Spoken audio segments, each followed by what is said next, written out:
Punching Up, a Nintendo podcast, is brought to you by you. If you want to learn how to support our show, go to patreon.com/laststandmedia.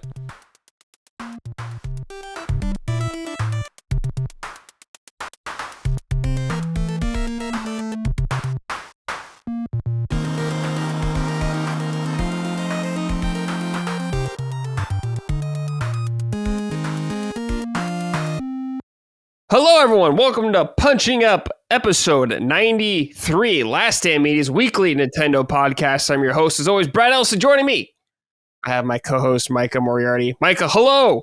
It's been a long time no see. What, I should say. Oh, hello. What's it been? 15 years? It's been ages. It's been a long time. Just for the joke, everyone, we shot our the Summon Sign, our GOTY segment, like an hour ago, so me and Mike are back again. I ate a burrito and a couple tacos, and I'm good to go. What kind of burrito? It was from Del Tacos, a Del beef burrito. It's just, all right. It's just ground beef and like cheese. Then I got two little street tacos. Excellent. For like, how many calories was it? 5, 6, like 750, I think, calories. So I try not to eat more than 200 or 2,000. I was gonna say, wow, well, you went way over. 200? No, I'll be dead. I'll be dead. I will be dead. Do you use like a tracking app at all? Like, no, I just keep track in my head. Oh, got it. Because I like for like maybe a week used MyFitnessPal just to get an idea. Oh, I remember that app. Yeah, I used to use that. Because the free features, just to get a rough idea, and then now I have it memorized of, yeah, I can eat roughly this, and this, and I'm good for the day. Like, I'm not strict about it. I'm not trying to lose weight, but I was trying to just be mindful about like, wow, I didn't realize that was that many calories. You know? It's so easy to like eat a ton of calories and not even realize it. Or even like you're building a protein shake and then you realize, that's like 400 calories with all the shit you added in. You know, just wanted to tamp that down a bit. I know. It's so easy, dude. It's annoying how easy it is to eat so many calories. Like Saturday is usually the day I have a cheat meal, and I like ate some pizza one time and it wasn't very filling. I was like, well, that was a shit ton of calories and it wasn't even that filling. So what am I fucking doing? Dude, like one of my favorite, like just random snacks, not snack, but one of my favorite random foods is the Newman's Own thin crust frozen pizza. And just like a couple times a year, like if we're having a kind of random dinner night that we're on our own for dinner, I'll be like, I'm having this.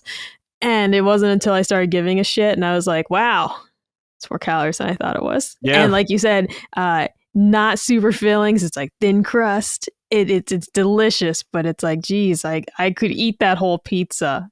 I should not. Yeah, I feel like pizza is just too easy to eat so much of. Yeah. Or my favorite frozen pizza is Home Run Inn. If you've never had it, no, the cheese is pre-melted. It makes a huge difference. Like, first of all, the crust. They have the best crust on any frozen pizza. But when you take it out of the packaging, what you'll notice is that the cheese is already melted. It's frozen, but it's been melted. It creates like a pizzeria pull when you're actually slicing it. It's horrible for you, though. Like, their cheese pizza is like astounding how many calories are in it. And when I didn't give a shit, I had no clue. And then when I actually looked at the package, I'm like, I can't buy these anymore. Yeah. It's just like, it's so fucking easy to eat like 1,500 calories. Real easy. I'm like, well, there goes my entire budget for the day. It's fucking insane, man. But I'm like you, I'm trying to lose a little bit of weight, but not like crazy. Just a little bit here and there. And it's just, I don't know. It gets easier the more you do it. I've been doing it since August, so it's pretty easy for me now.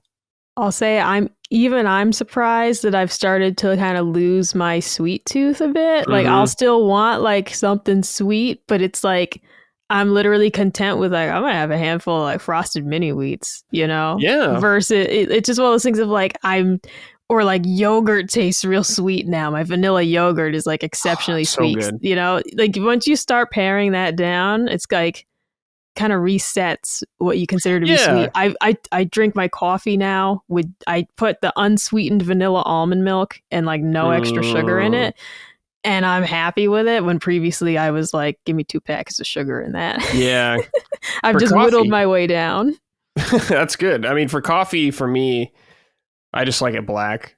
If I have it, I don't even drink coffee. I don't know if I can ever do that. I don't know if I can ever do that. On my unsweetened almond milk, and I buy like the vanilla flavored, coffee, which is like 0 calorie, no sweetener in that. I can handle that. It's sweet enough. I do like my coffee a little sweet, at least. Yeah. Oh, I totally get it. There's nothing wrong with that. Just don't gotta be crazy about it. No, now I'm at a point where like a Starbucks drink, like I'll ask them, like I'll be like, let me get this like 1 pump of sweetener. Like I don't want the 4 pumps of vanilla. Don't do it. It's fucking crazy, dude. Yeah, it's the texture. Like I would even once die. Like once you stop drinking it, you realize like their drinks have a syrupy quality to it because they put so much of the flavor syrup in it. It changes the mouth feel. And it's just like, it's so almost like, I don't know, goopy. Mm-hmm. Like once you start living without it, you're like, geez, they put a lot of that in there. I know. It's fucking crazy. God damn. It's delicious, but by God. Like why is everything so delicious, so bad for you? It's so frustrating. I mean, don't get me wrong. There's a lot of delicious stuff that's good for you. Like I fucking It's just another level. Breast. I know. I love chicken breast and stuff. Dude, yeah. Like we're broccoli people. Colin and I literally like we fucking love broccoli. How do you make your broccoli multiple times a week? How do I make it? Do you bake it? What's the strat? It depends on the dish. So when I'm making something like my breaded tofu, I do steamed broccoli because that just kind of goes with it. If I'm making like baked chicken, I'll do roasted broccoli. So chop it up, drizzle of olive oil, sprinkle of salt, pepper, garlic powder into the oven, depending on the temp, 20 to 30 minutes, flipping it, Yeah. Yeah. I love baked vegetables, I think. So good. It really changes everything and it's so easy. Yeah. Like if you don't like veggies, if you think you don't like Brussels sprouts, you got to roast them. You roast them because it's like, veggies, like people can make them so bland and boring and like not boiled good. to death. Yeah. It's just like, man, veggies, you can improve a lot because they are good if you do them right, I guess. But yeah, most people, or not most people, but just a lot of people are used to boiled bullshit veggies. Absolutely. Yeah, and like I said, when we're doing something like Asian inspired, like steamed broccoli slaps with that, Yeah, but you just gotta be careful not to over steam it. You don't want it to be mush. You want to check it periodically and make sure you still got a like crisp tender. That's where we like it. I also like my veggies like chopped up decent amount. Like a broccoli head, like I'll eat it if it's like a full broccoli head, but I like it when it's just kind of cut a little more. I feel like, I don't know. It roasts better that way too. When you make like uniform florets, they roast up more evenly versus getting one guy that's burned to a crisp and then another one that's like the stalk is still crunchy. Yeah, man, vegetable tier list. We'll do in the future veggie tier list. Keep that in mind for sake of screaming. S tier, broccoli. Putting it up there. I'll put that up there. Broccoli Rob, even. Yes. Big fan. Yes. I don't know where I'd put onions. Oh, onions are S tier for me. We have like a crisis when we run out of onions in this house because Colin and I both love onions. I'm in the onion lovers subreddit. Like we fucking love onions, dude. And so over the weekend I made a roast chicken and I roast it over a bed of sweet onions and carrots. But I had 4 onions left. That should have been plenty. 2 of them were bad. And so I make it with what I had.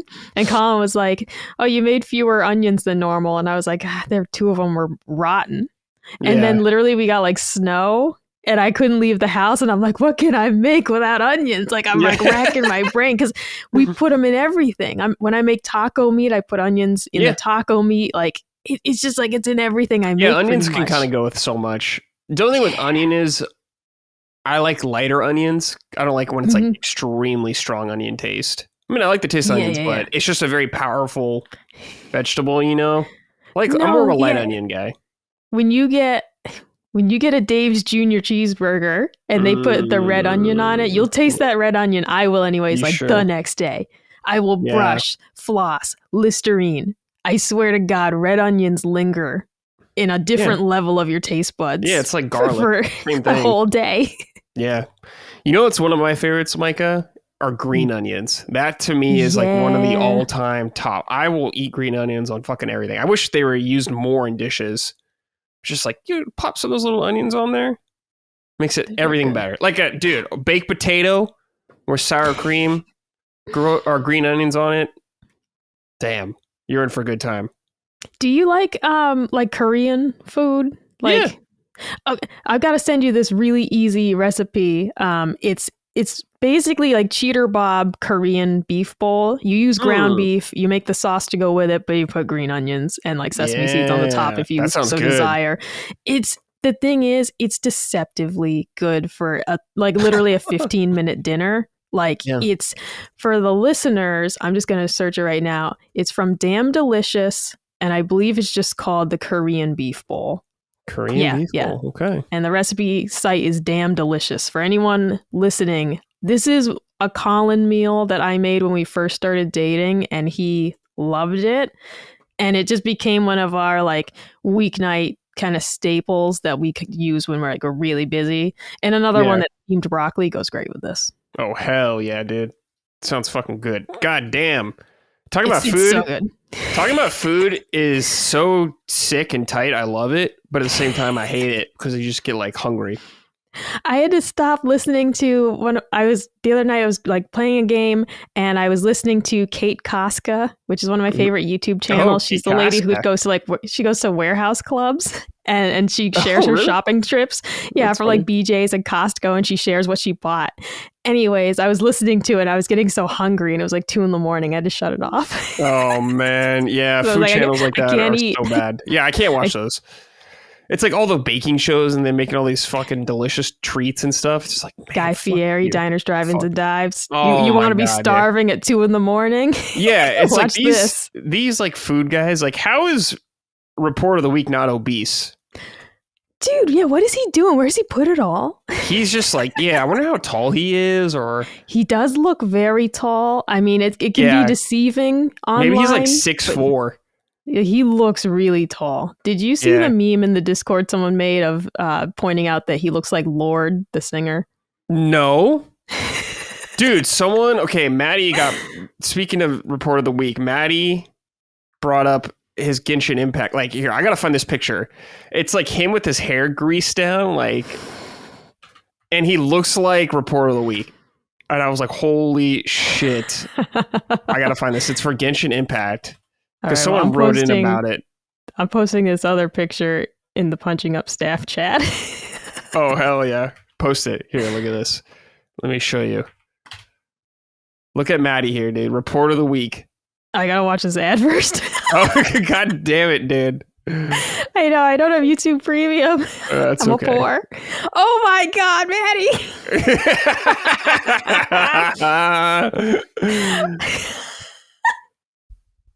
Dude, yeah. Oh man, that's perfect. Yeah. They need to do a collab. I know. Maddie should be him for Halloween. Dude, that'd be perfect. Yeah, no, that'd be so good. Shout out to our boy, Report of the Week. We're enthusiasts here. The Sacred Boys are into Chris Chan and all that perverted stuff. Me and Mike are into Report of the Week. Wholesome. Exactly. Review bra. Man. Yeah, Review bra. Wholesome man. Welcome to Running on Empty Food Review. Well, hello, ladies and gentlemen. Yeah, it's so good, dude. Man, that guy's sick. He's not in a hurry at all. He'll be like, so I went down to my local McDonald's. This man is not in a rush. It's a 20-minute video. He's eating 3 bites of a hamburger. Yeah. That's the experience, though. It's what you're here for. He is a legendary internet figure that's still around and relevant, and I just love that. And he's not a piece of shit, which is so refreshing. Right. As of now, there's no review bra scandals. Backhanding Rihanna yet or anything like some Chris Brown shit or anything. I don't know. No ukulele apologies. No ukulele. Oh my god. What was she thinking, dude? What are you thinking? God. Insanity. Anyways, hey, we're a Nintendo podcast, by the way. If you want to support us, go to patreon.com/laststandmedia. You can get early ad-free access to all of our shows and stuff like Sacred Symbols Plus, our weekly supplement. If you want some merch, go to laststandmedia.store. Micah will send it to you from their house. So Please be excited about that. Micah. Yeah. We still got the beanies in stock. Those are pretty nice. It's getting cold out. We have been selling a lot of them. Thank you, everybody. We still have the Black Moon logo beanie and the Sacred logo beanie. They've been very popular, but I've got them in stock, so no worries on that.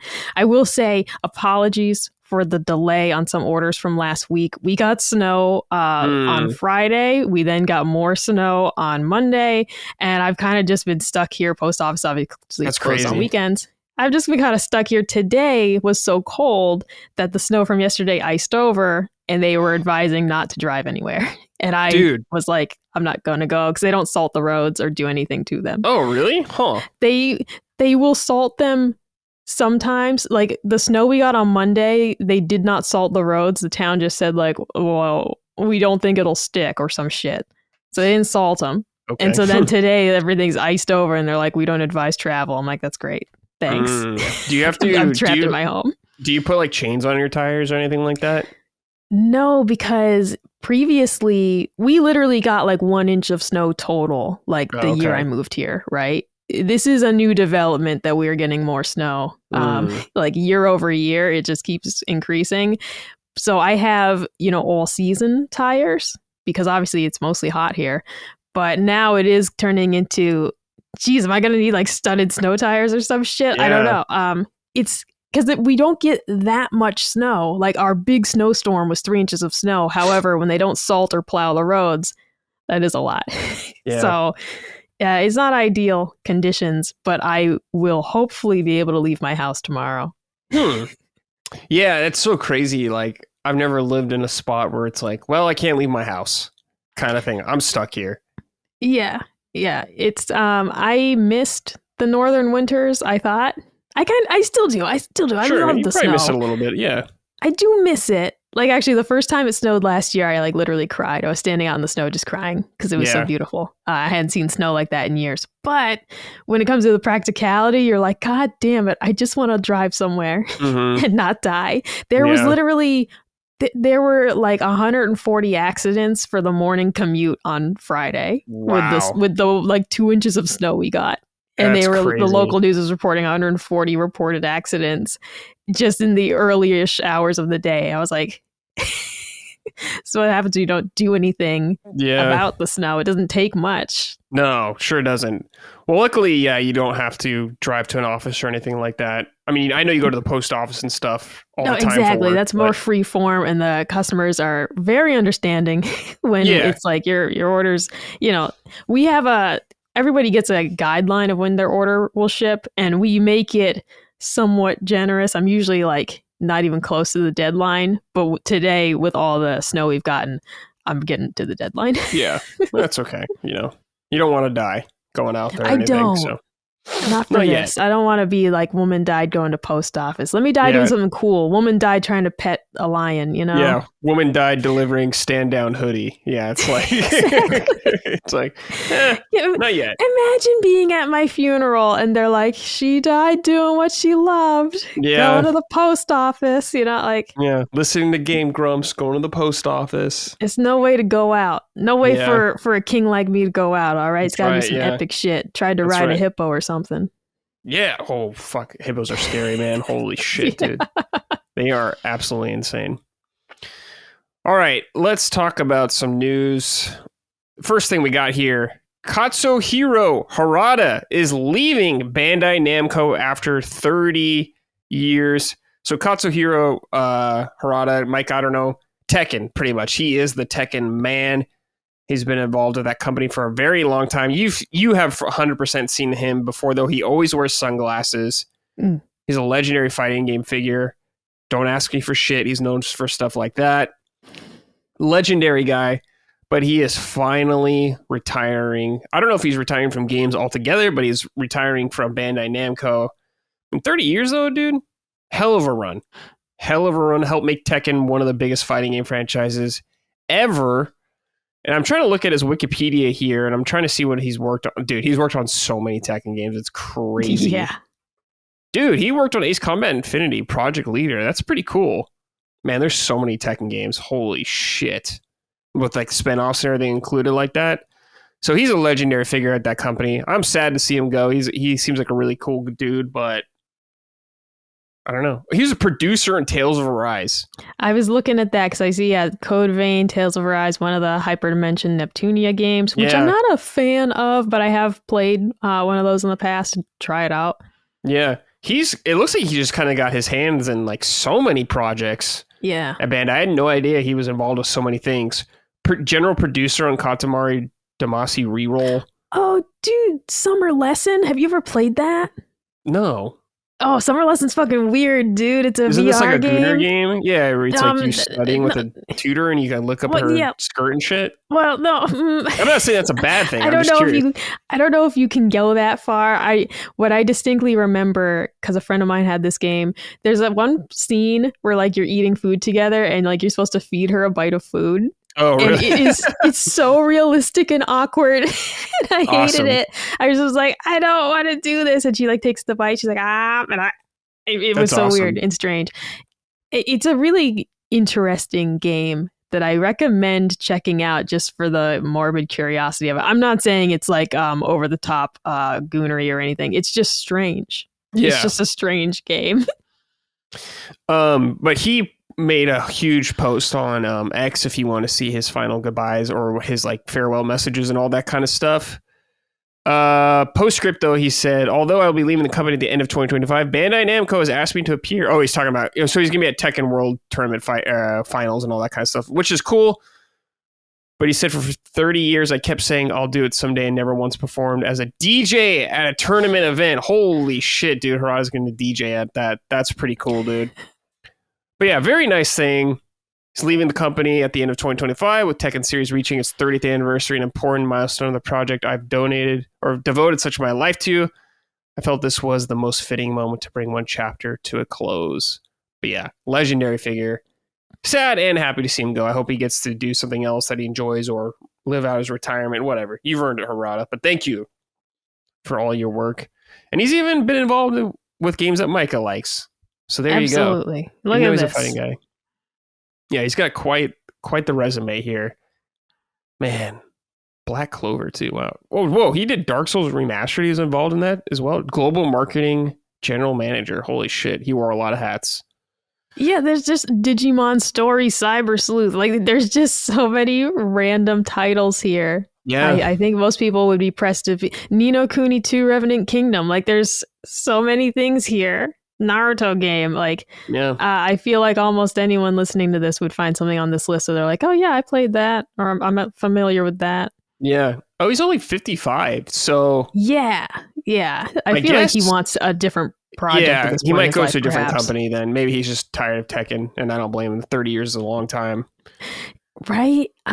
Geez. When I was, working my like IT job, I remember thinking like I wanted to be a lifer at that place, because kind of like my dad's worked there now for 20 years this year, because he started there when I was 12, which is fucking strange. Mm-hmm. And so it's like, yeah, I pictured that for myself. Obviously didn't do that, but to picture like 30 fucking years, like that's literally my entire life.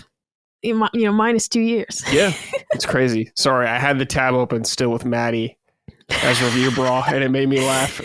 Do you know what tab I've kept open? Is that funny Resident Evil song to go back to and listen to? Which one is that? The one you sent me. That song? Yeah. Yeah. I'm not closing that tab. I go back to that on a rainy day. It's so good, dude. Man, I thought you were fucking trolling me. No, like, there's no way that's real. I was not trolling. No. All right, speaking of trolling, here we go. Xbox got outsold by Kinect-style console during Black Friday. Now, we know Xbox didn't really have any deals. I asked Maddie about this. Dude, it's so funny. Maddie found out this happened in real time on Summit Side, and just his reaction to this is so good. So check that out in there. But Matt Piscatella wrote on Blue Sky, in the US, PlayStation 5 accounted for 47% of total Black Friday week hardware unit sales, leading the market. Nintendo Switch 2, which ranked second, was 24%, with NEX Playground third, 14%. No mention of Xbox anywhere on this thing. But, I mean, those are fucking expensive now, and I don't think they had any deals. But right, and they're getting pulled from certain retailers, right? Like right. Costco and stuff like that. Yeah, and dude, I had never even heard of this thing. And you know what the funniest thing about this device is that Hogue bought it. And I was like, what? On Black Friday, or he already had one? I don't know. I think he ordered one. What is it called again? Kinect? The Next Playground. Their Next website Playground. says it's the active play system for kids and families. Yeah, it's like it a says Kinect. Sweat, Laugh, and Grow. Yeah, it's all, these motion-based games primarily for children. Yeah, it's $249. But what is interesting about it is I think it might be subscription based only. I'm not sure about that, or no, maybe it's not, but there is a subscription that you can get like everything. And Hogue was talking about like Fruit Ninja and shit on it, like his kids like, all that Fruit kind of stuff. Ninja. Yeah, but it's like, dude, Kinect style thing, kind of making like Xbox is getting fucked left, right, and center, like from every direction. Yeah. Everyone's beating to the punch or taking their old thing and doing it again. It's just like crazy. So if you go on the Next Playground website and you scroll down a little, it shows, just a revolving reel of a lot of the games. This is all Kinect type stuff that you would have seen, Peppa Pig game, Bluey game, like all. When I was really into achievements, I would rent, Kinect kids games frequently, partly just because they were fun. And it was like, well, nobody else is using the Kinect. It was just kind of felt like I liked the Kinect, but it sort of started to feel like a waste. And the only people using it were these kids' games. And this really is like, we got a Barbie game, Care Bears. This is all stuff that you would have seen on Kinect back in the day. Remember Kinectimals? I do, yeah. It fucking kind of sucked though, right? I was so excited. I didn't for play it. like any Kinect games, honestly. I never had one. Kinectimals was so broken. Like, you were supposed to be able to play fetch with your little dude, and like you would try just getting the motion right to throw it was hard enough, and then like sometimes you throw it and it would just sit there, like your little friend would just not get it. I remember getting so angry at Kinectimals at a certain point. Dude. I sent that one back to Gamefly. Get the fuck out of here. Yeah, the only Kinect game I wanted to try was Fable Kinect, because I like Fable, but I never even played that, so I never got a good. It was just so janky. Yeah, I remember. Because they had was it UFC that had a Kinect game? There was, there was the fighting game, and I remember running to play that like at a friend's house, and it just was bad. It was just bad. The lighting had to be just right. The room layout had to be just so. Much like kind of like having to deal with the Wii sensor bar bullshit. And it's like, it's too dark in here. We can't see it. There were too many caveats to playing these fucking games. And then like the distance you needed, it's like in reality, I have plenty of space to move, but the Kinect can't see me. I'm too close. Stuff like that made it so cumbersome to play. Yeah, I think a lot of it is I didn't play it because like I had the Wii at the time, and this came out like the later half of the 360, right? I want to say. So by the time like that was around, I was like, I'm not gonna play this fucking raft game. Like I don't want to dance as Han Solo. I'm cool on that. Yeah, Kinect Adventures, man. Yeah, Kinect Adventures. That's it. I did like the Kinect. I liked it. The downfall was that they really leaned into, okay, we're going to do games for kids with it. And then, I don't know, I felt like maybe the kids weren't into it either. So it just failed. Yeah. But I wanted Kinect to succeed because Fruit Ninja Kinect, mamma mia. You can live it out again with Next Playground right here. For only $250 reduce. Dude, there's a puppy game. Next Pets Puppies. Looks like Nintendogs. Do you remember there was a demo that Xbox showed for years with some boy like Milo or something? Milo can learn in real time. Hello, Milo. Yeah, and it turned out to all be a scam pretty much and not real. What a surprise. Peter Molyneux at it again. Fucking Peter Molyneux. Damn you, Peter. Yeah, damn you, Peter. When you look back over the years at some of the things with Xbox, you can see the writing on the wall earlier and earlier. Yep. As you start to just look at things like that, and that was years of being promised this thing that never happened. And I always bring up Scalebound as well, but it's true. It's just like these were supposed to be like really big deals. And you can just kind of see, the more you analyze it, you're like, Yeah, further and further back. When did the promises stop being fulfilled? Yeah. And kind of go from there. Yeah, and obviously this thing probably sold a lot because it's relatively new and it's much cheaper. Like, I'm looking at an Xbox right now and it's $650, and that's kind of a steep thing, I think, for a lot of people, especially when you're comparing it to like PlayStation. It's a little more. And this thing too, this little Next Playground box, like the camera's just right on the front of it. It's not a separate device. Yeah. You know, you're not setting up a Kinect, and it literally is. It's a little cube with a camera on the front. Yep. And it runs the games, and that's it. So simplicity, doesn't take up a lot of space, it looks like. If you're a parent who wants to give their kids some variety of activities, like for indoor stuff, without spending $600, it's pretty sweet. Yeah, this is like a gift your grandma would give you, and you'd be like, oh, okay, cool, I guess. All right, sure, I'll try it. It's always a little, like, got you that new video game console, and you're like, oh, yeah, Switch 2, PlayStation 5. Nope. It's an Ouya. Yeah, it's an Ouya. It's like, oh yeah, this is like the next Ouya, I guess, right now, where it's like Ouya sold, I think, decently, or had a little bit of buzz going around it when it came out. Oh yeah, I wanted one. Yeah, died really fast. So yeah, I wanted to play that Star Wall game. Remember when that was like the big selling point? No. It was like the narwhal whales fighting each other. Whoa. I gotta look this up. I wanted that so bad. But the number one thing, I literally was waiting for the Ouya to have a better controller, because the number one complaint I always heard was that the controller was bad. Yeah, it looks bad. Yeah, and so literally my boyfriend at the time, we both were like super into the Ouya, and we were like, well, you know, they'll probably improve the controller on the next one, and that just never happened. Nah. So that's what we were waiting for, though, was a better controller, and we were gonna buy in. Yeah, all these are kind of like mobile game energy, all these things like for next, and that was kind of that was kind of the point of the Ouya, was very small indie games. It was kind of supposed to be the mobile experience on your TV. If you're someone like me who, you know, sees the appeal of some mobile games but just doesn't want to play on their phone, doesn't want to do the touch controls and all that, it's like, yeah, that's kind of what it was supposed to be, bite-sized indie games, but play them on your TV. But yeah, their controller was so ass, I never bought one. And then I missed the boat entirely. Yeah, I'm trying to see if this... is it subscription only? I'm looking on Best Buy and it says subscription is a negative. Let's see. System where most games beyond the 5 initial come... Yeah, most of them, I guess. $49 for 3 months or $89 for a year. Okay. That's not bad. That's not bad. It's not bad. I mean, you don't own any of the games, and these are like, you know, not high quality video games probably. They're probably just like mobile games essentially. No, definitely part of the appeal for this for parents is that it's about the movement. Your kids jumping around and playing. They're not just sitting with a controller. Like, as a parent, your ulterior motive here is to get your child jumping around and active versus passively playing a game. Of course, we are advocates for games and understand that puzzle solving and reading skills are all built in.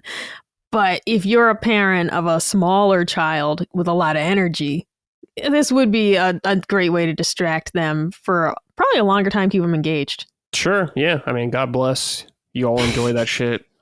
Brad's like, the frame rate looks ass. Yeah, what is this? Is this even 30? I'd be like, what is this bullshit? This is like 24. Yeah. I'm picturing like a 5-year-old Brad like being though like a frame rate snob though already. Oh no, I wasn't. Don't worry. We didn't have those back then because everything kind of ran like shit most of the time. Back in my day, the TV was blurry. Yeah, back in my day, TVs were blurry. You didn't have HDMI cables. You had to hook up to the cable thing. It was a whole fiasco. We had to go to Channel 3 to play video games. Well, I did go to Channel 3 to play games. I did too. I'm old enough for that. I'm old enough for that.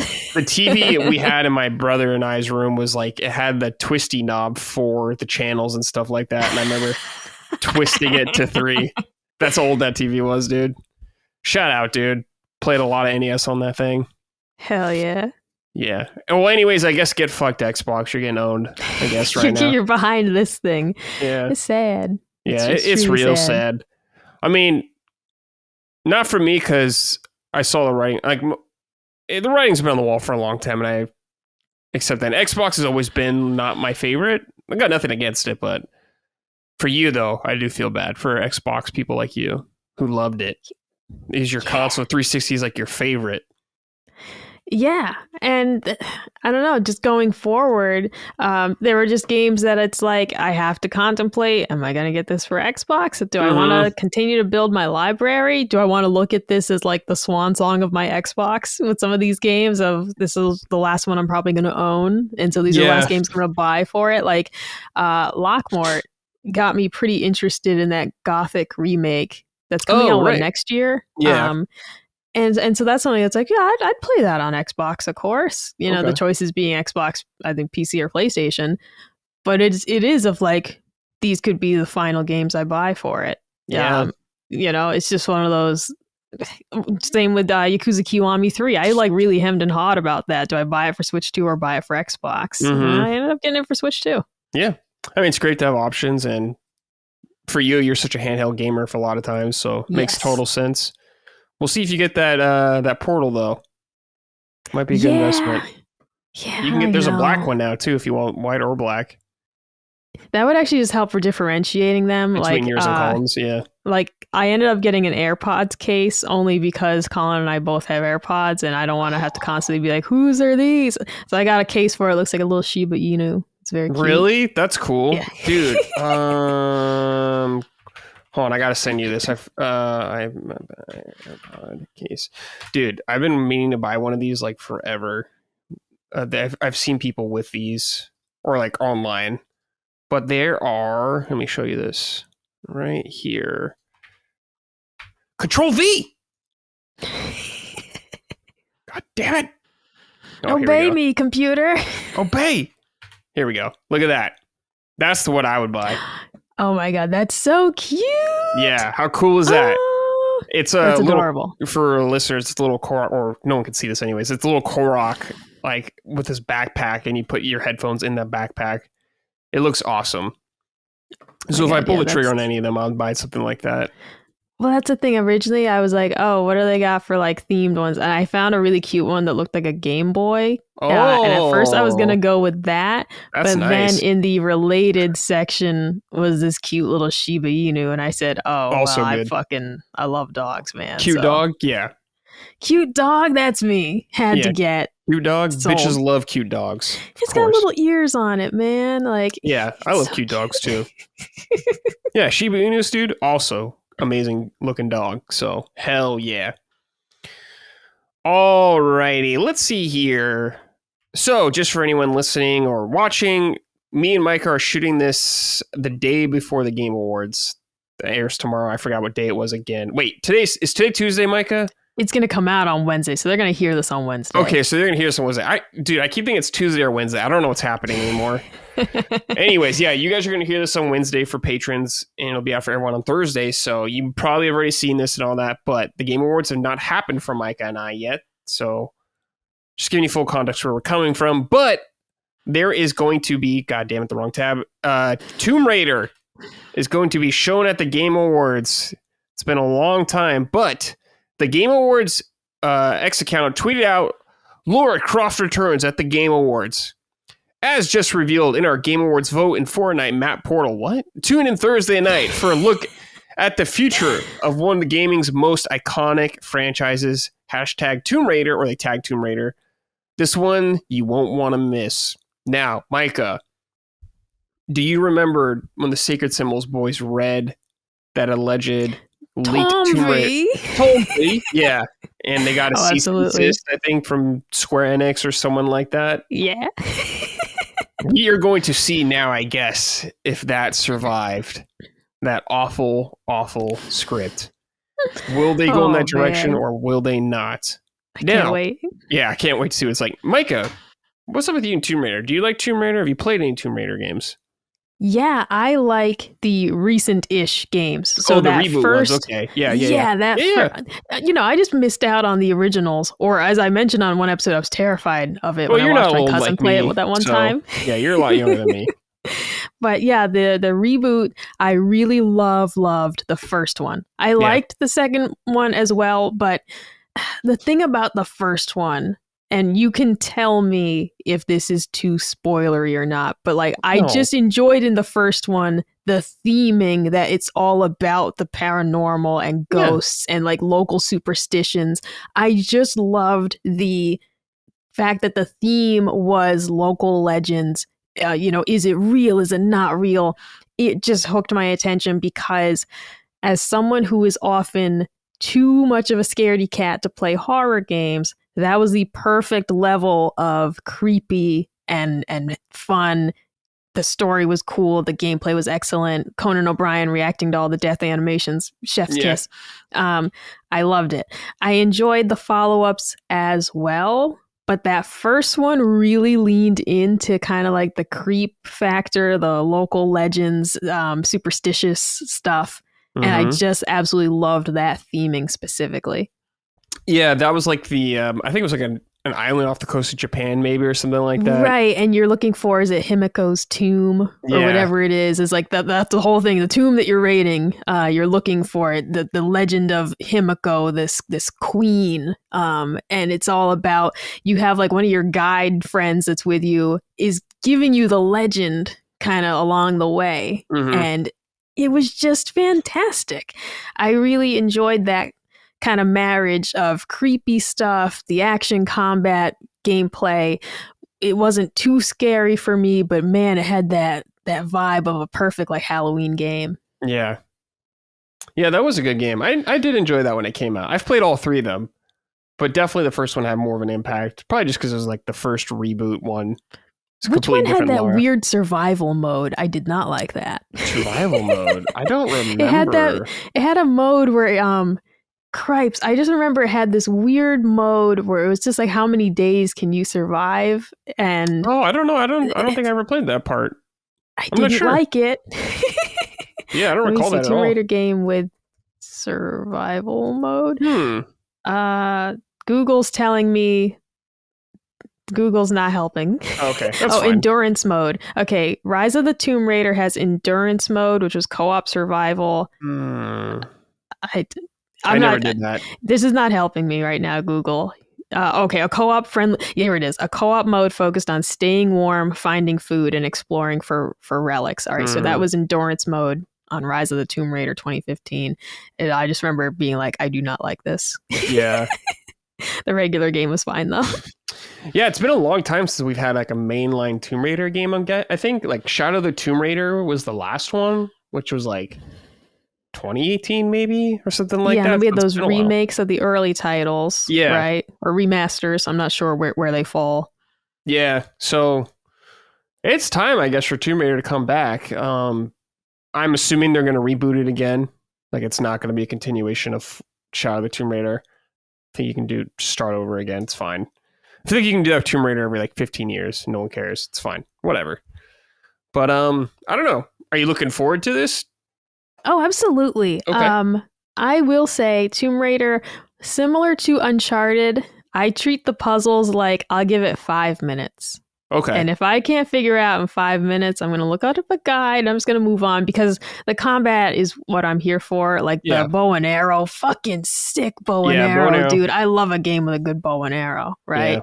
So I was all about that. I liked the story a lot. So I'm definitely interested in this and want to see what they're going to do. Okay. Yeah, I'm curious about it as well. I'm not like hyped about it or anything, but I hope it's cool. If it's cool, I'll play it for sure. Oh, yeah. Like, I don't think Lara Croft is the most interesting character in the world, but there's nothing I dislike about the games I've played. Like well, aside from that endurance mode, just to say, like, there's no major grievance with these titles. I loved the first one. I liked the subsequent entries. So I definitely am interested to see where they're going to go from here. I might not be sold on it. That being said, I'm not like a Tomb Raider like stan. Not super fan. Like I will heavily, like, always recommend that first one because man, it's excellent. What if they give Lara Croft like a Mary Jane bone structure? Oh no. Then we're in trouble. What if they see, I don't think they will though, because isn't the new Tomb Raider like in media form is going to be Sophie Turner from Game of Thrones. Yeah. So they're not really pushing the envelope with the looks department in that regard. So if they're keeping Tomb Raider pretty for the TV and movies, I don't know if it's going to be a show or a movie that she's doing. I'm quite unsure. I don't know either. Yeah. Because I thought the movies, they had somebody else for the Tomb Raider movie of a few years ago. There was Angelina right? Jolie, then someone else. I forgot her name. Yeah. Like the most recent one, I don't know. So they're rebooting that again too. Yeah. Because they're not bringing her back. Nah, yeah, they're just going again. I hope she's built like Abby in the next game. Just a fucking tank. That'd be sick though, dude. Like, I could see that. Well, I don't know. It's going to make the parkour elements a little more hard to believe. It already was. Yeah, of course, it's hard to believe. I look at Lara Croft and I look at her little hands. I look at my little hands. I'm like, the grip strength is simply not there. Simply not there. I digress. Yeah. But we'll see. We'll not have to wait much longer. All right. This one I thought was pretty funny. So, floating around on the internet a little earlier this week was a Shenmue 4 trailer, supposedly leaked Shenmue 4 trailer. Now, Micah, do you know anything about Shenmue? Oh, I mean, I remember when it was like Shenmue huge 3? news about. Yeah. I remember people just being really excited about it, and then I don't know, not too excited about it when. Because didn't you get like a remake of? So there was a remaster else? of 1 and 2. Then we got 3. All right. So yeah, these were games that I checked into, like, oh, would I be into this? And my verdict was no, I would not be into this. But for the meme potential, do you know where I can find some sailors? Yeah, meme potential high for sure in Shenmue. But yeah, Shenmue is kind of like the predecessor to Yakuza. Like a lot of those guys went on to make Yakuza, and you could see the DNA of Shenmue in Yakuza games, especially the earlier ones. So it kind of has like it's a cult classic, I guess, or cult following at this point, because it came out on Dreamcast in like 90 something, I don't know. And Shenmue 2, of course, and Dream 3 came out, I forgot when it came out, like 2019, maybe 2020, I want to say, something like that. Anyways, 3 wasn't like super loved or anything like that, but we never I don't think we're gonna get 4, but there was a trailer going around. People want it. The Shenmue story does not have an ending still yet. You still got to get Landy, got to kill his ass. But there was a fake trailer going around, and people were kind of hoping it was real, but it's fake. PC, and this is from PC Gamer, by the way. Shenmue Studio threatened legal action over apparently faked Shenmue 4 trailer, which it says has absolutely no connection to YesNet. Or why? I think it's YesNet because it's wise, like how the game's YesNet, I guess that's how you'd say it. But they said with that. Yeah, they said, we recognize that the unauthorized use of our logo and any act that misleads viewers into believing such content is official constitutes a serious issues that may amount to trademark infringement and unfair competition. We are currently working with relevant parties and preparing appropriate measures, including potential legal action. We sincerely apologize to our fans and all related parties for any confusion this may have caused. We will continue to ensure the proper and accurate dissemination information, and we ask for your understanding and cooperation. So people have been hoping for Shenmue 4 for a while. This was a little speck of hope, perhaps. Nope, it's fake. Unfortunate. Yoinked away. Yeah, I'm sorry, Shenmue fans. I personally know a big Shenmue fan, and I'm sure he was not happy about all this. Yeah, I knew one. Yeah, and that's the thing. Yeah, 3 being like so awaited, and then somewhat lackluster in his eyes. So I can only imagine seeing a trailer for something and be like, "Yo, this looks like what we were actually waiting for," and then the disappointment of it's not real. Yeah, just a bummer. I feel bad for you, Shenmue homies. Well, let's not feel too bad. I mean, Shenmue. I mean, you look at it, and you look at that, and you tell me that's a game worthy of the excitement. No, I mean, but it's like, I guess because I didn't play Shenmue when it came out, like on the Dreamcast. And at the time when it came out, I think it was the most expensive game ever. It was like a technical marvel when it came out at the time on Dreamcast. And you got 2, we didn't get 2 on Dreamcast in the West. You got it on Xbox, which is interesting. That's when they're kind of doing more embed stuff with Sega and Xbox was. Then you got 3. People were hoping 3 would maybe wrap up the story for Shenmue. No, I think there's supposed to be many more games planned, ideally from Yu Suzuki. So it felt like 3 was like your one shot to kind of finish things up or wrap it up, perhaps. But I don't know. Like, I respect the man wanting to tell his vision, but I feel bad for the fans. You need closure. Well, absolutely. I mean, you're literally talking about a 20-year span here of people waiting to get the conclusion of the story. You still don't get it. Because it wasn't super well received, it seems like it's never actually going to be concluded and resolved. It sucks. I mean, I can relate to that as I'm a My Name is Earl fan. And everybody knows that My Name is Earl ended on a cliffhanger because they were promised they'd be renewed. The show was canceled. We never got the resolution. And because they said we won't do the cliffhanger. All right. And the network was like, no, you're going to get renewed. And then they didn't. And so My Name is Earl fans, we forever just have our headcanon of what we think happened. Yeah. I don't know. That's brutal, dude. Hate that shit. Okay. Let's move on from Shenmue for now. Let's talk about what we're playing. Micah, why don't you go ahead and say what you've been playing for the audience. Yeah, so Octopath Traveler 0. Oh, okay, yeah. Maddie and Hogue were playing this as well. It's really good. For me, anyways. Yeah. Obviously, I'm a big fan of Octopath 1 and 2. So when 0 was announced, I was hyped when it was announced, and it was only a couple months away. Like, that's pristine. The game's announced, and it's like 2 months out. Perfect. I really like it so far.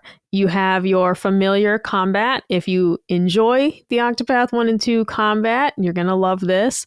They've added some stuff. Primarily, you create your character at the beginning. Very different. So you create your character. You get to name like your mom's signature dish. This is like literally when you boot up the game, what you're doing. All right, so no spoilers here. But when you boot up the game, you name your character and you name your mom's signature dish. I made mine steamed hams. I named my character Arby.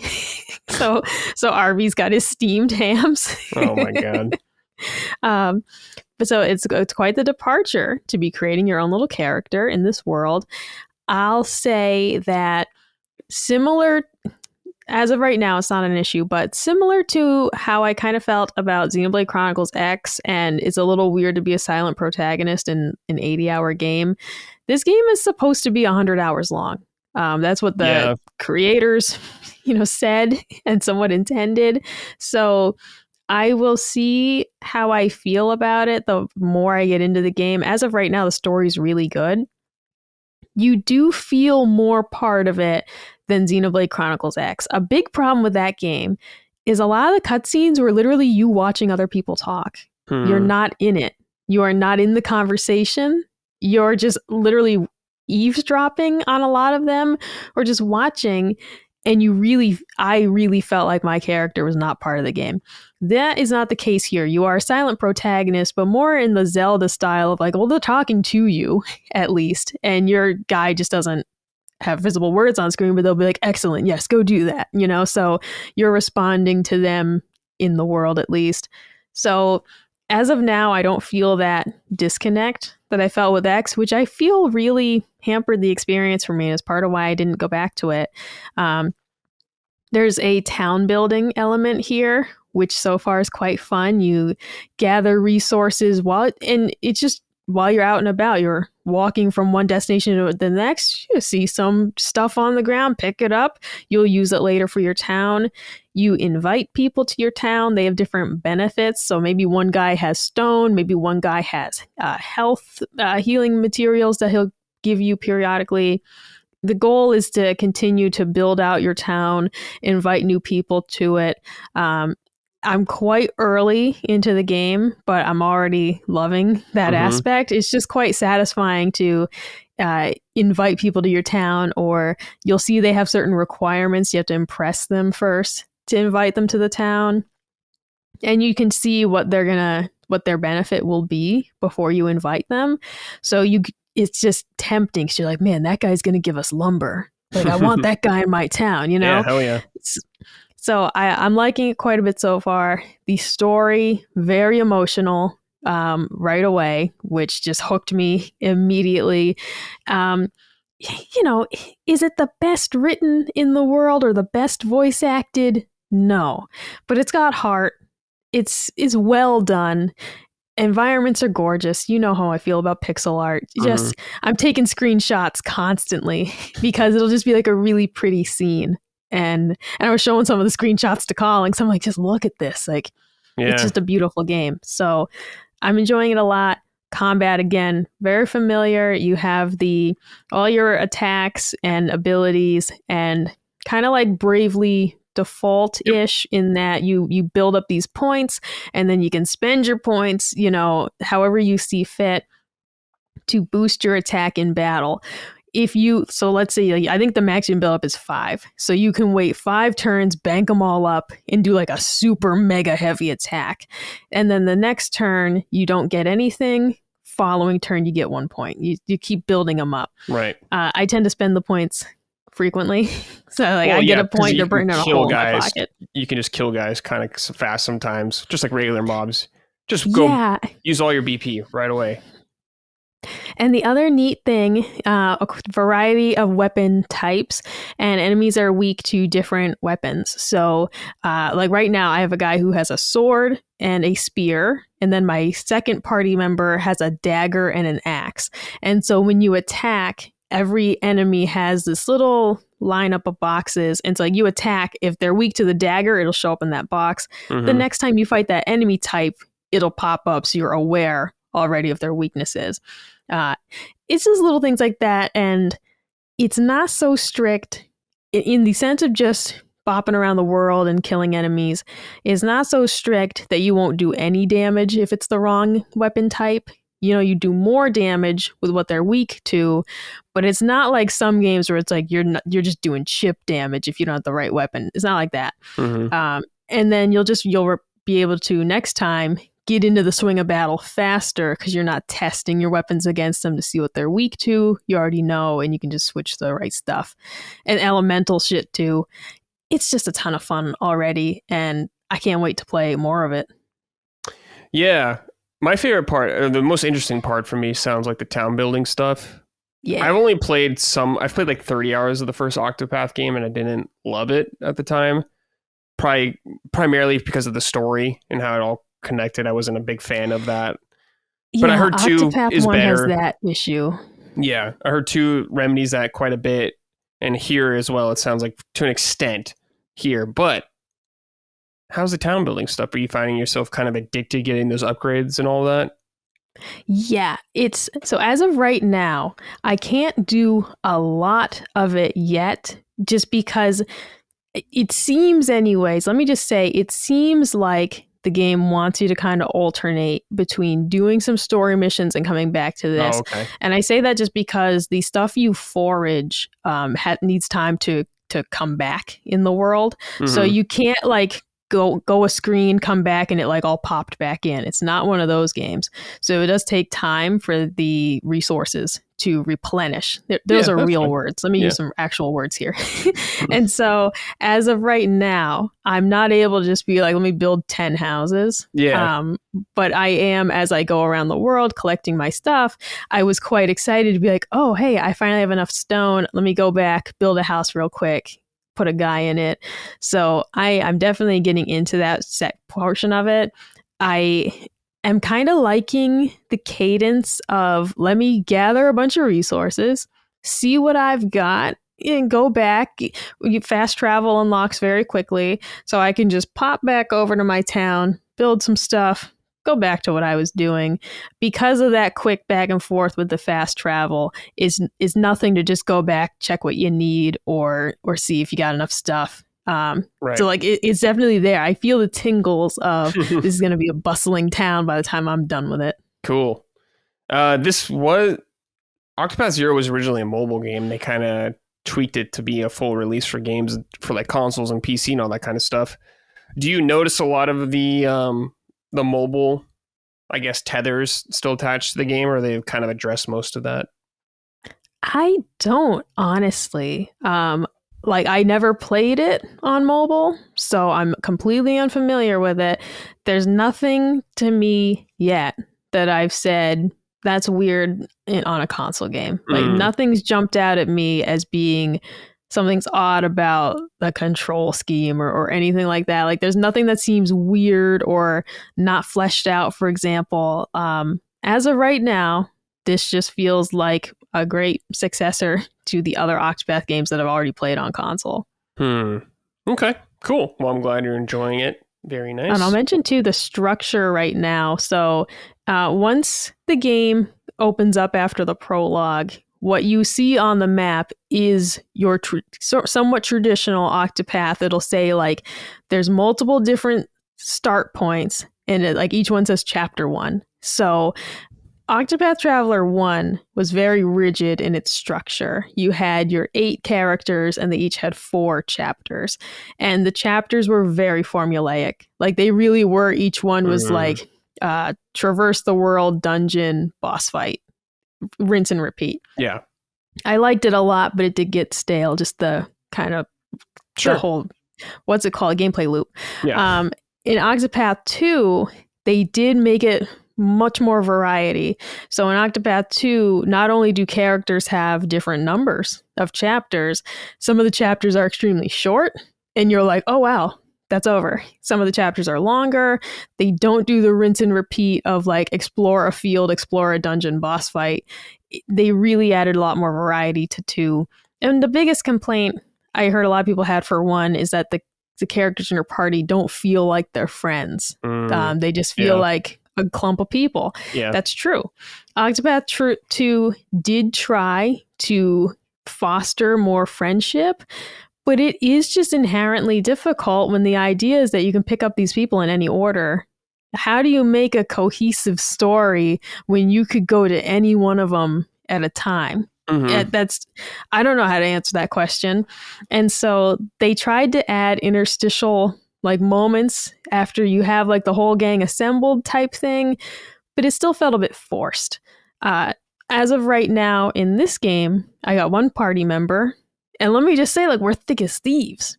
It feels incredibly natural to have this person by my side. It feels like, wow, this feels like a proper JRPG in terms of I got like my best friend with me along for the ride. It is distinctly different from the other games where it felt like we're a group of travelers all with our own aims and ambitions, but we're together, you know, because it benefits us. Yeah. So I will say that's an improvement, so far at least. If you prefer your JRPGs to feel like you're on a journey with your best pals, as of now, that's the feeling that you get. Okay. Very nice. Anything else you want to talk about? No, not game-wise. I will say you do have, they give you like an ultimate ability pretty early on, which is sweet. And it's nothing like super special, but it's just one of those like, oh, sweet. When you power that up in battle, it's just like, hell yeah, dude, press that button. You know, it's great. It's very satisfying so far. It's very satisfying so far to play this game. I've dropped everything to play it because I was playing Hades 2, and I don't know, man. I like it. I don't love it. I'll finish it. You know, I turned on God mode because I said I don't like it enough to keep trying it on the normal, you know, difficulty. I just want to see the end of it at this point. So I'm chipping away at that here and there, but Octopath 0 immediately has just taken all my attention, and I don't want to play anything else. All right.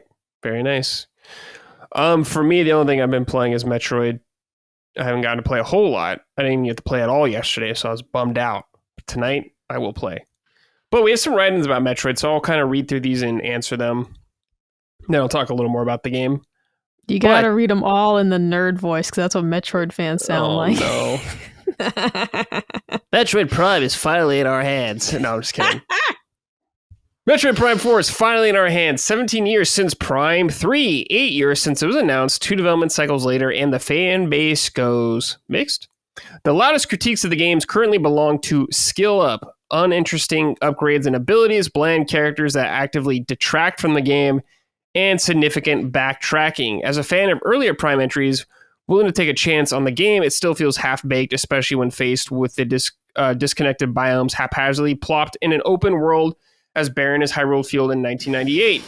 How are you enjoying the game? Are any similar grievances registering for you so far if Retro gets a chance at Prime 5? Is there time, or is it time for the format to evolve with the Metroidvania genre? I mean, this game did evolve the Metroid genre already to an extent, so probably not. People are going to complain about it. But, so I'm going to address a couple things here that Jacob wrote in about that I necessarily don't agree with. We'll start with, I guess, what Skillup was saying. Uninteresting upgrades and abilities. I haven't gotten far enough yet. What I've been getting is kind of stuff that I mostly expect. I mean, the motorcycle is a huge fucking departure already from the game, so that's one interesting upgrade, I guess, right away. But what I've gotten so far has been like the standard, more missile upgrades, or now I can do a charge version of this one kind of shot, stuff like that. I got the spin ball now where I can like activate certain things by spinning really fast. So far what I've gotten has been mostly familiar territory in a Metro game. I'm not done yet, so I don't know. But the Viola itself is like a huge departure upgrade thing. Because Samus kind of like synergizes with this thing. Like you use it on like switches and stuff and activate them with that. So that's one new thing, but I haven't finished it as well. Bland characters and actively detract from the game. So the only annoying character is Miles McKenzie, and he's very annoying when you first meet him, but after like 20, 30 minutes, he like kind of calms down and he doesn't he's not doing Marvel quips anymore.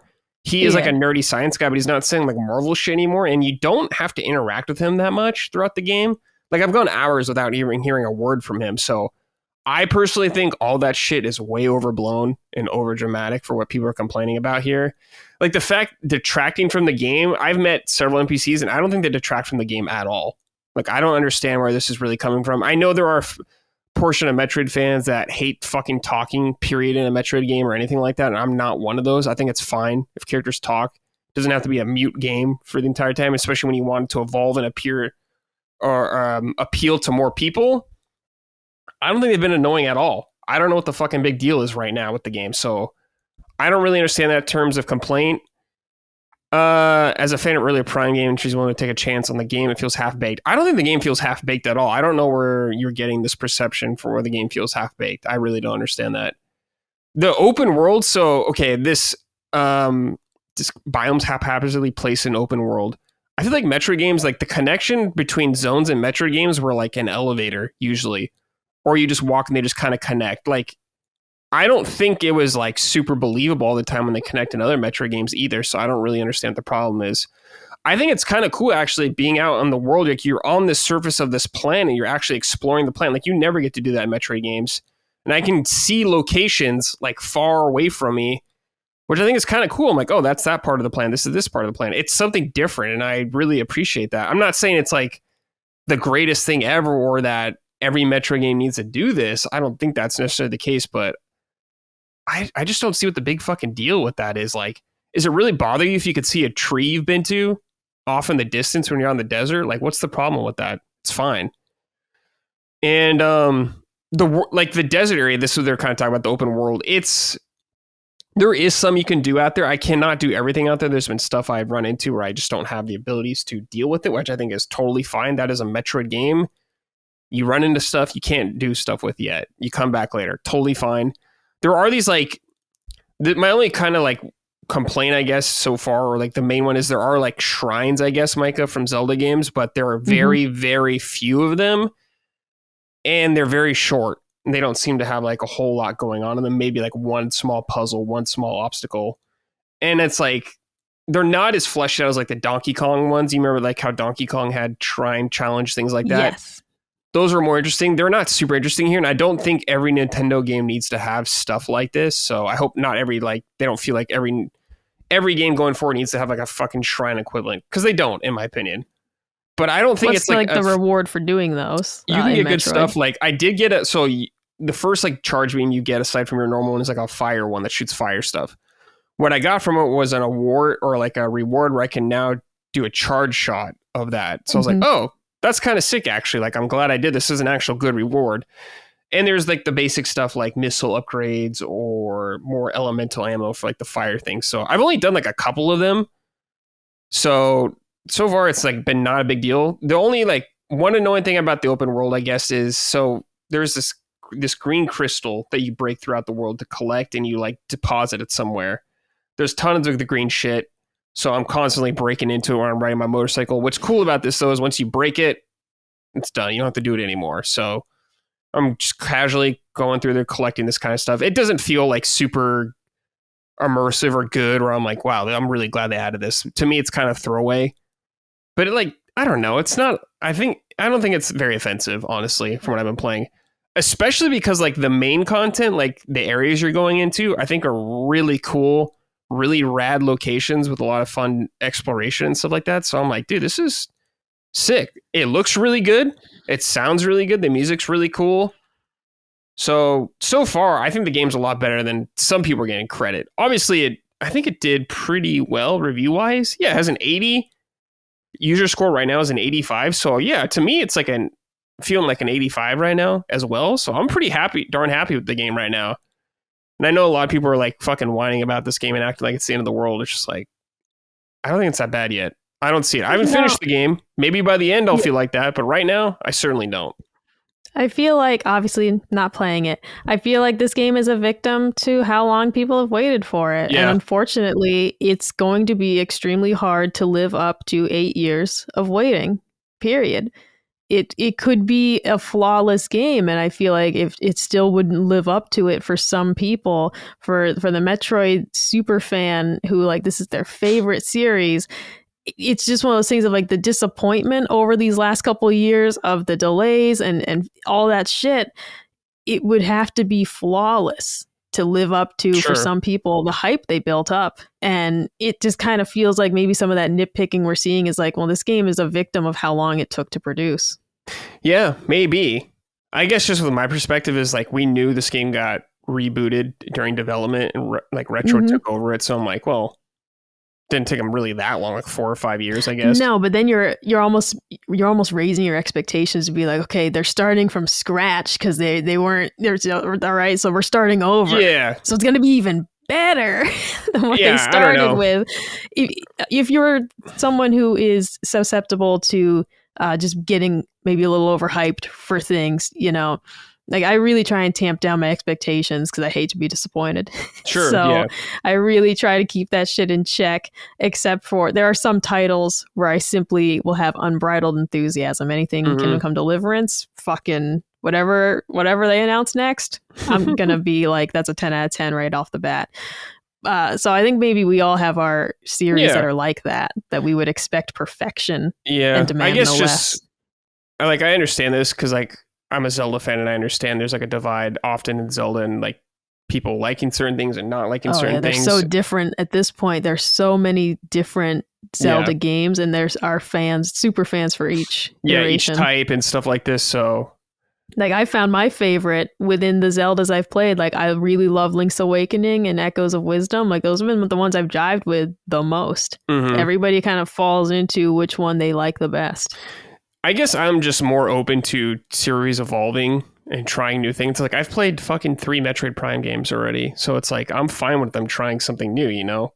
I'm glad they tried this more open world, Hyrule field approach, gave you a motorcycle. I'm like, that's cool, dude.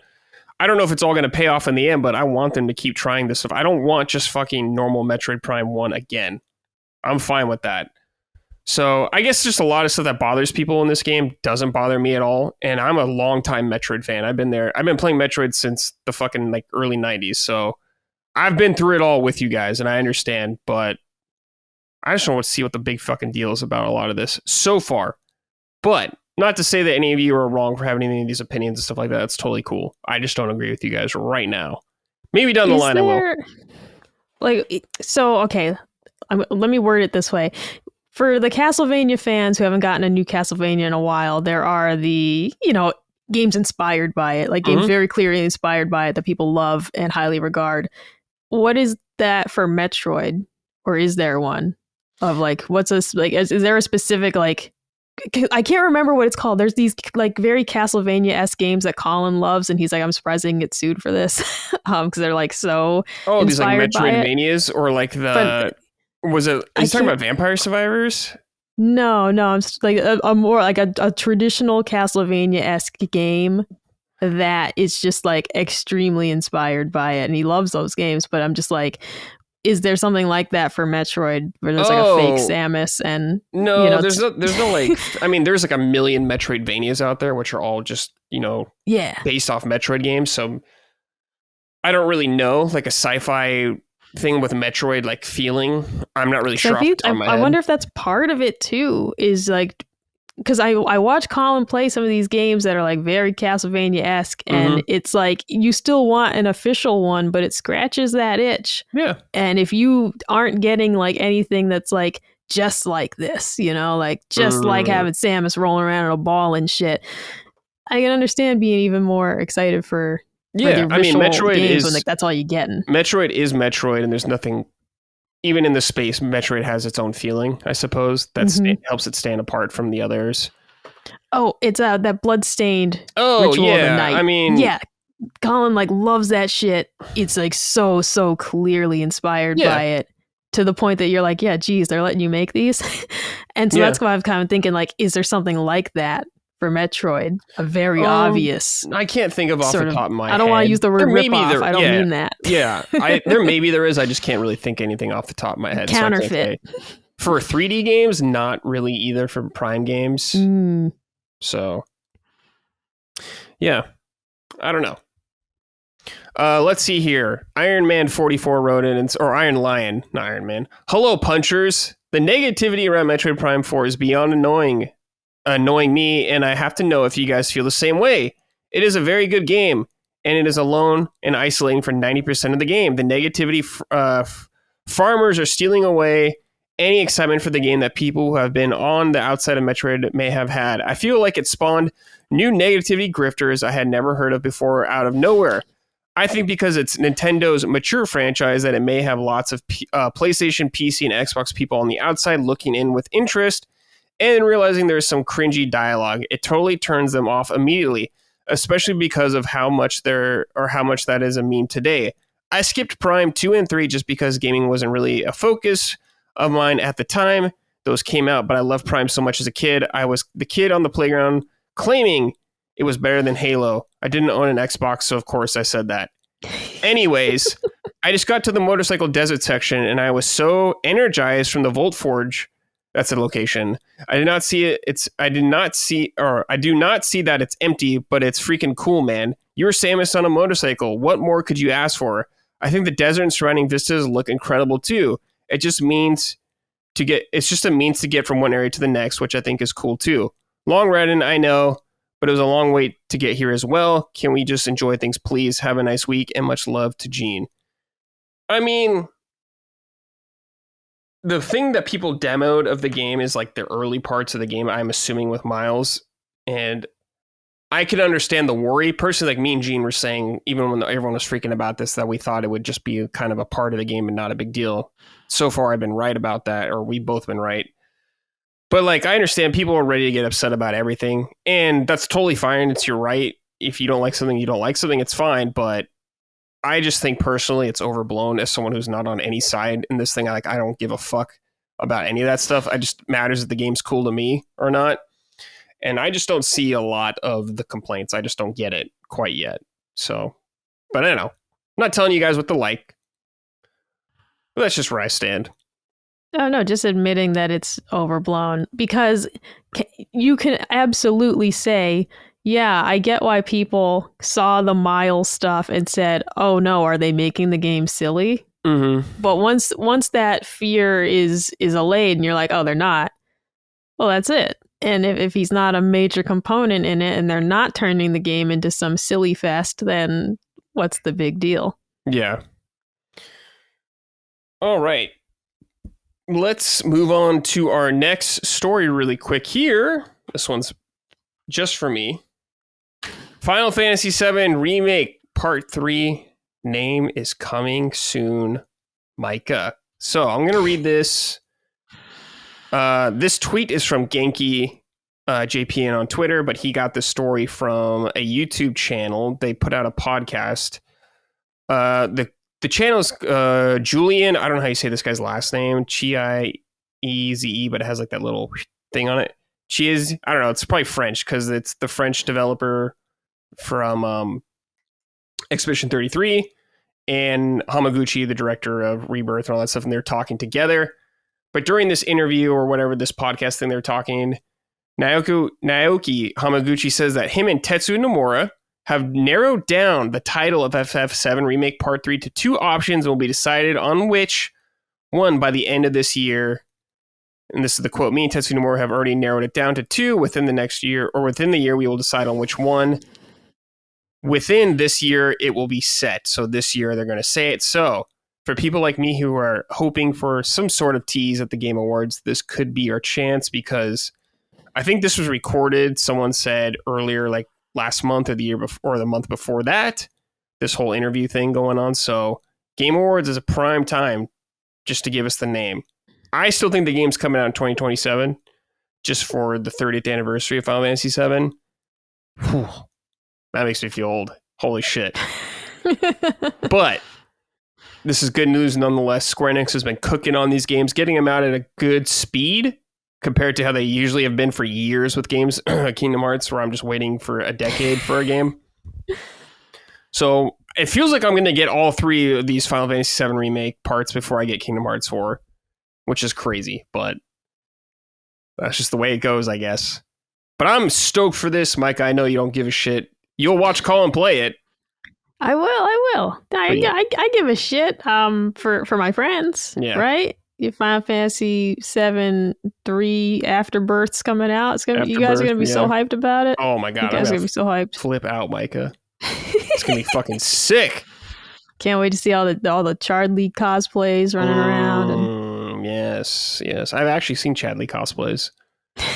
Big in Japan. I mean, if you picture it, if you were like a smallish boy and you were like, oh my god, finally a character for me. Yay, yeah. Finally. It's my time to shine, dude. Oh, you short kings Get out of here, muscle men. Yeah. I'm going to be Chadley. Well, I mean, Cloud is like a twink, so you got that right there. Barrett is huge. He only does arm day. He only does arms, Yeah, Barrett's like a bear. If you want to go through that thing, he's just huge and jacked. Something for everybody there, I guess. All types. Whatever you're into, Seven's got it some way or another. All right. Next new little story right here. Jason Schreier reported this up on Blue Sky from Bloomberg originally.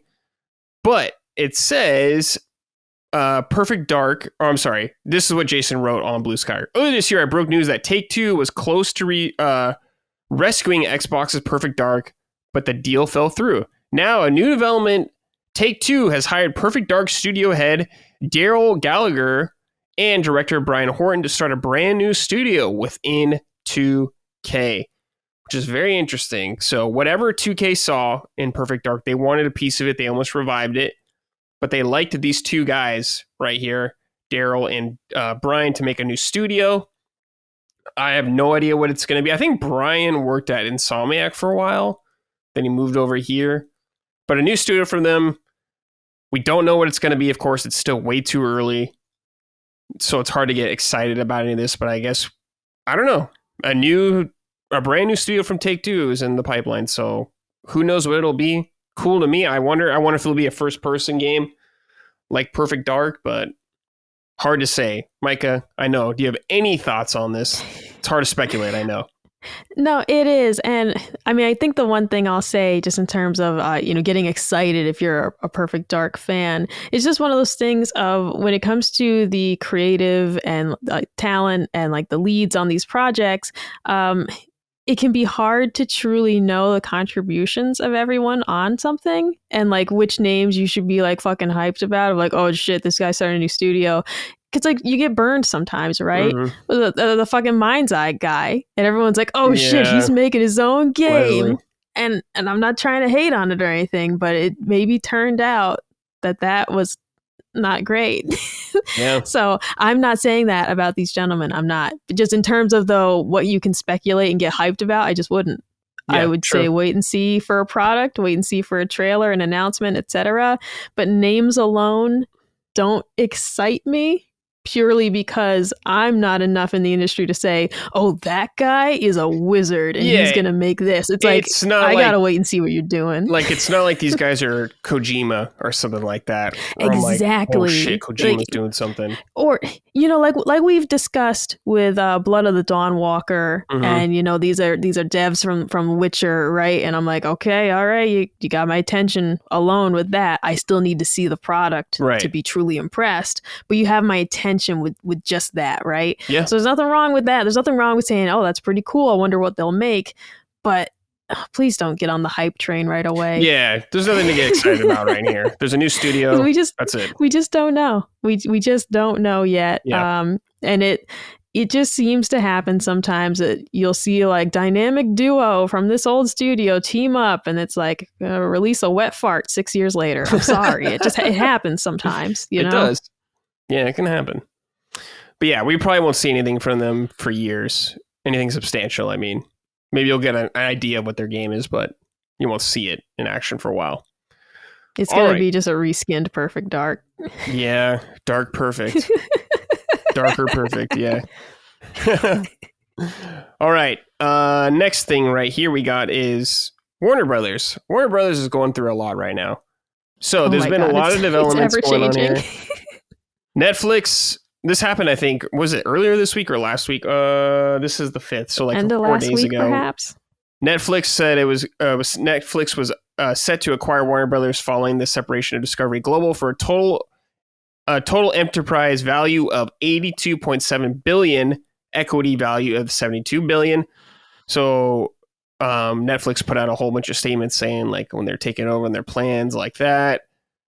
Whole bunch of yada, yada, yada. People were alarmed about that because of monopolies and all that kind of stuff. People were worried about movie theaters, like Netflix just taking over and less movies from movie theaters, which I get. I've never seen so many people care about movie theaters. I don't give a fuck about movie theaters anymore because the experience they can't fucking monitor, or they can't they can't handle that shit at all. They can't monitor those. They can't, what's the word I'm looking for? They don't enforce anything. They don't enforce jack shit. They can't keep that under their thumb. Like, people treat it like their living room. So it's like, dude, I don't want to be there. And I mean it sincerely that in this day and age, I'm not saying shit to some dude next to me. He might have like a fucking gun or something, you know? It's like, I'm not saying shit. You can go get the usher and be like, this guy's on his phone, and they'll maybe say something. Yeah. Or they'll give you a coupon for a free popcorn if they're feeling generous, you know? Like, it's the experience simply sucks these days. People are impolite. People are self-centered. I'm sorry. Like, it sucks. Like we mentioned once, it's like I saw a Facebook post of someone saying, like, I take my kid to the movies and we discuss it while the movie's happening. Are they hopefully going on less busy days and doing that? Yeah. But that's just fucking strange. Yeah, it's just like weird. People are on their phone. You're just training your kid to talk during the movie. Yeah, you train them to talk. It's like the phones are lit up all the time, just like a big bat signal going up constantly in the movie theater. It's extremely distracting. It's actually some of the really fun levels in Is This Seat Taken are the movie theater levels. Yeah, and you have to deal with, it's like this guy's on his phone and he wants to sit in the front row and you have to like make sure nobody's behind him. Like it is really a kind of funny little commentary on the state of movie theaters, but I really don't enjoy them anymore. I used to love going to movies. I used to love it. Once upon a time, it was an affordable thing that my sister and I could do. Like for $20 on a Friday, my mom could send us to a movie and we could go out with our friends. Like we didn't have a ton of money growing up. So it was something though that like for a $20 bill, we'd go out, we'd get some dollar candy before we got to the movie theater and hide in our purse. Or sometimes we get like burritos. But anyways, it's just not that experience anymore. No. And it's really a shame. And people want to bring it back so badly post-COVID. We got a taste of what it's like to truly have to stay home. Yeah. And then like the movie theaters started booming again, but I just don't enjoy it. Yeah, if they enforce their rules much stricter, like if I want to go to a movie theater that's insanely strict, if you say a fucking word, I want them kicked out. Anyone. I don't give a shit. A sneeze. Yeah, you sneeze, you're fucking dead. Yeah, I want to like hardcore. Then I'll go to a movie theater. I'll be way more into that. Squid Game style, like, fucking a little gun barrel comes out of the wall, just like snipes the guy who just talked. Some asshole just fucking eating loud behind you, or with his drink on, just like super loud. No concept of anyone else around them. Feet up, breathing heavy. It's like, Jesus Christ. I want to stay home, dude. It's a poor experience. It's just not like it was when I was a kid. You know, I can truly say that. I'm old enough to say it's not the same as it was when I was a kid. My mom would have smacked me in the back of the head if I was talking during the movie, and she should have. Yeah. Annoying little brats. And it's like, it's one thing if it's like a kid's movie, like whatever, kids movie, a bunch of kids. Of course. But if I'm going to see like fucking Dune, whatever, Awakening and some assholes. When I went to see The Killing Joke, when it was a one night like event, and the dude and his kid next to me were just talking the whole time, and it's just like, why are you here? Yeah. Why'd you bring him to a movie if he didn't want to watch it? You know, like, just leave. If you're bored, just get out of here. Yeah. You just fucking get out of here, man. Like, go to Arby's or some shit. I don't care. But like, if you're not enjoying this, why don't you just get the fuck out? You're allowed to leave. They didn't bar the door. Yeah. Just leave, dude. I've left movies I didn't like before. I was terrified of ants, and I left. I didn't just sit there the whole time saying, I don't like it. My dad or my mom, and actually at this point it's been too long, I don't remember. One of them took me out of the theater because I was really afraid. They knew. That's really funny. But anyways, Paramount made a move though. I'm going to read this from IGN. Paramount Skydance launches hostile bid for Warner Brothers Discovery just days after Netflix agreement reached. There's a lot going on there. So they're going to be going for the shareholders there. And now Paramount is said to go straight to Warner Brothers shareholders with its all cash $30 per share offer. Netflix's potential deal was of a 27.75 mix of cash and stock, only for Warner Brothers Studio to seemingly streaming assets, while Paramount has said it wants the whole of Warner Brothers Discovery.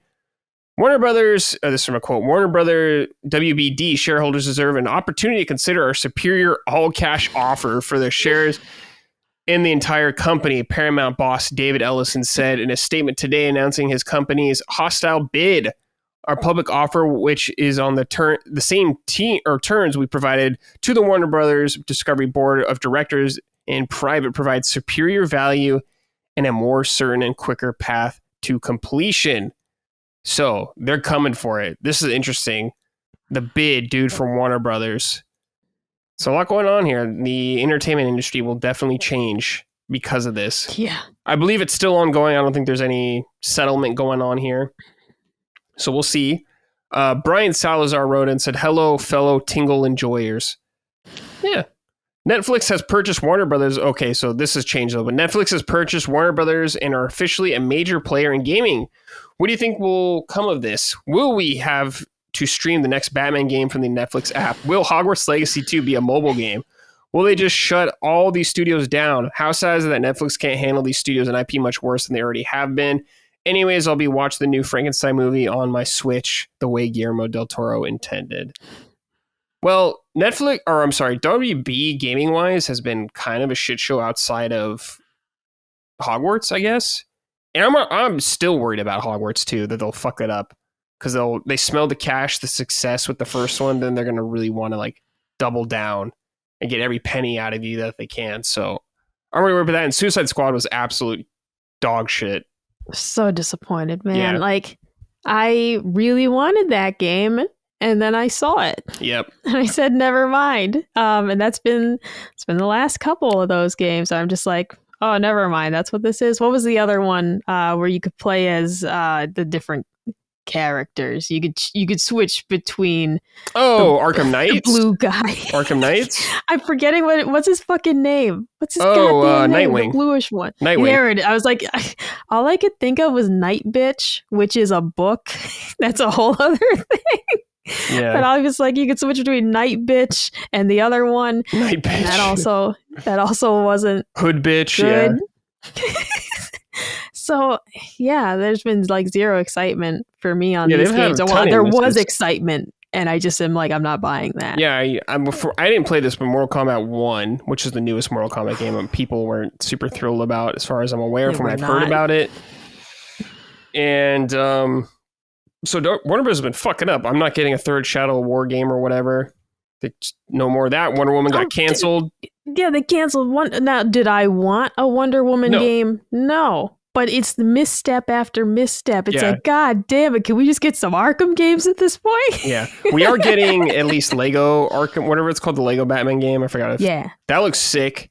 And Harry Potter was good, or Hogwarts Legacy was good. So 2 wins there, but a lot of missteps going on there. So they've already had their own problems here. But I don't know. This is the kind of thing we have to wait and see how the deal eventually shakes out. I hope things get better. Like with mergers like this, it's not usually good news. Most of the time, it seems like by the end product. I mean, look at Activision Blizzard. Well, Activision Blizzard was kind of shit anyway, so I don't know. I don't fucking know, man. Ask Colin what he thinks. It's honestly what the listener said. How sad is it that like Netflix can't do a worse job than they've already been doing? And that's honestly, should all this go through, we just don't know yet. Is honestly, though, true how I feel. I'm not afraid of what they're going to do to it because I'm not happy with what's being done already. The only thing worse would be to just be like, we're just not doing this anymore. Because I think there's still potential. I think they could right the ship. So like the absolute worst case scenario would be you're just shut down and we're not making these anymore. That'd be the worst case scenario because I think they could right the ship. I do. Okay. But the reality is like, am I afraid that they're going to, make it worse? I'm like, I don't know how much worse it could be. Yeah. I'm already quite disappointed. Don't fuck up Hogwarts Legacy, guys. Come on. I like that game. Oh, yeah. Make that for the Harry Potter fans. I've never seen it or read it. So when Hogwarts Legacy came out, I watched Colin play some of it. But as someone who's completely unfamiliar with Harry Potter, I was like, I don't get it. It looked cool. Yeah. It looked cool. But not enough for me to play it as a non-fan. Yeah. Because I wasn't sure if it would be one of those things of like, you don't have to be into it. Yeah, you could play it. And you could. Yeah. But I saw him waving the wand around. And I was like, not feeling it. Dude, good Christmas movies, man. Good Christmas time movies for sure.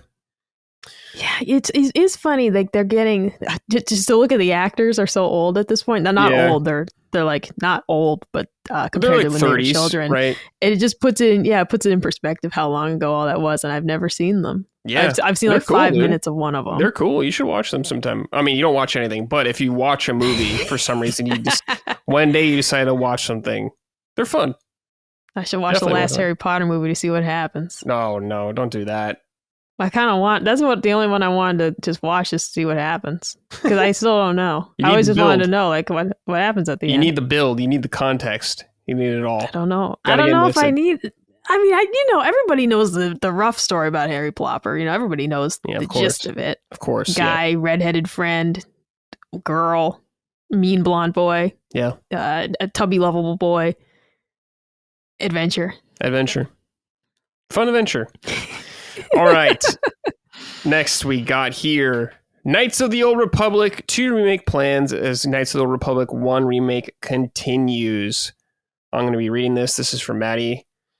Star Wars Knights of the Republic. Okay, this is what I just said.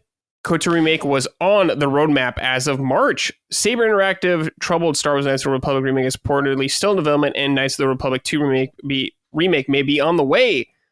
In the latest update on the long-in-the-works Star Wars remake came from a game file report, which pulls from court documents related to a false advertising lawsuit launched against Saber Aspire Media and Lucasfilm in 2023. Recently filed records related to the suit, which involved the cancellation of restored content modifications, RCM, for the Nintendo Switch 2 KOTOR re-release. Oh, yeah, so Micah, they brought KOTOR 2 to Switch, and they were supposed to add content to it that was cut originally from the game, and they just never did it. So there was a whole fiasco going on with all that shit. But this is great news. This Knights of the Old Republic, the remake, got revealed like years ago. I forgot how long it's been, but years and years ago. This is Maddie's favorite game of all time, by the way, as well. So he's been just dying inside with all these things. But the game is still in development. It's still coming along, and their plan is to do Knights of the Republic 2, which was done by Obsidian, but include a lot of the cut content that was cut from the original game. Knights of the Republic 2 is kind of a infamous unfinished game, if you will, to an extent. So the games still exist. If you're going to have to wait another decade is a different thing. I have no idea. But as someone who hasn't played the Knights of the Republic games, I hope this is true because I want to play them.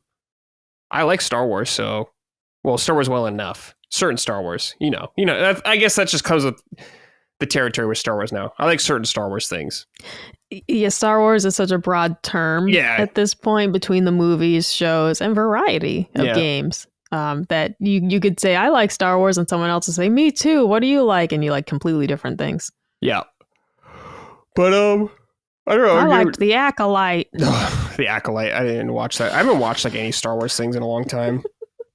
Just don't really care that much. But, Micah, any interest for you? You're not a Star Wars person at all, so... No, but there is interest in this because it's so beloved. Yeah. Because I've heard about it for so long. People have just been telling me how great this game is. I am interested in it on that level. I would do my absolute best to look past what I find to be like the stuff I don't like about Star Wars, right? Mm-hmm. Because I've heard it's a fantastic game. So I am interested, but like everyone else who you've just been waiting for this, it's like, all right, well, whenever it eventually comes out, I'll take a look at it. Yeah, it's just... I'm definitely not like Maddie, like waiting at the doorstep for it to show up. Yeah, it's different for him for sure. Yeah, I'll get excited when I like see it. Some gameplay of it, perhaps. Give me a release date. Like, it's good to know that it still exists, though, in some form. Yes. But gotta see it. Gotta see the gameplay, all that kind of shit. So, yeah. Happy exists for you, your KOTOR fans out there. All right. Quick little final story right here. Resident Evil Requiem, a leak right here. This is going to be a spoiler, I guess, for the game. This is what we all assumed, though. So, just be aware if you don't want to know jack shit, but this is going to be the cover of the game or something with the cover of the game. Resident Evil Requiem. Leon is finally confirmed for this. It was leaked via PSN. The cover of the game, and Leon is on the cover with Grace. Motherfucking Leon S. Kenny. Where's he ranked for you? For dudes. Do you think he's good looking? Oh, yeah, sure. Objectively so. Yeah, he's fine. He's not like anything special. He's not old. But, like, he's older in this game. He's going to be older here. See, now that ups the ante a little bit. I was just telling Colin real quick. I follow this plastic surgery page on Facebook simply because it's astonishing. Like, this guy's really good. Yeah. But whenever they do a facelift on a man, it's hysterical because all these women will... And the thing is, it'll come out great. Like, this guy's a really good surgeon, but the women will be like, no, you ruined him because they liked him old. Yeah. And so it's like they all have the same reaction of like, no, don't. We liked his wrinkles. We liked his jowls. Like, you ruined him. Yeah, I think women like that stuff more. Oh, absolutely. Wrinkles, getting old. Women find that attractive. Like a worn-in catcher's mitt, Mamma Mia. Yeah. All right? It's exactly what you're after. Yeah, you don't want, like, a facelift, necessarily, if you're a dude or anything like that. Men get a second act. Men become more attractive with age. It's just science. It's that thing from Always Sunny where they're like, a woman at some point stops being a woman and just turns into an old person. Yeah. and it's sad to say it, but it feels true. Whereas like, and they're like, what happens to a man? Like, a man lives and he dies. And he dies. Yeah. Dude, I mean, fucking, you look at like Harrison Ford or some shit, he's just getting hotter and hotter. All right? Like, now there's a point. Yeah, sure. To where an old man can become very old. Clint Eastwood has maybe crossed into the realm of being like, the man's really old. He's like in his 90s. Like really, really old. Yeah. But it takes that long. You know, men get all this time to still look fabulous. And meanwhile, in 10 years, I'm going to be like taping back my crow's feet trying to look hip. Yeah, women look like fucking bog witches from The Witcher when they reach like 40. How about the ladies of the swamp wood? witches? Yeah, those swamp witches. Yeah. I'm going to be the one with the fucking beehive on her head. Yeah, dude. Yeah, they were freaky looking. Holy shit. That was a cool they fucking sketched me out. Oh my God, yeah. Yeah, that was good shit, man. Out. Good stuff, man. Shout out Witcher. I can't wait to see what Blood of the Dawnwalker, some of those freaks are going to look like in that game. I can't wait, dude. I am a little apprehensive, though, because there was a game that came out a couple of years ago. Was it just called Vampire? Somewhere where you're like a doctor. Vampire? But he's a vampire. Yeah, that one. Yeah, with that's the guy on the cover. He's like wiping his face. That was made by the Don't Nod, I think. So the people that did like Life is Strange, the first one. So there's a funny story about that. I was really excited for that game, but it made me feel faint because they talked about blood so much. Yeah, I get it. Blood makes me faint. I get like that too. Happened recently in my home. Colin had to help me. Whole thing.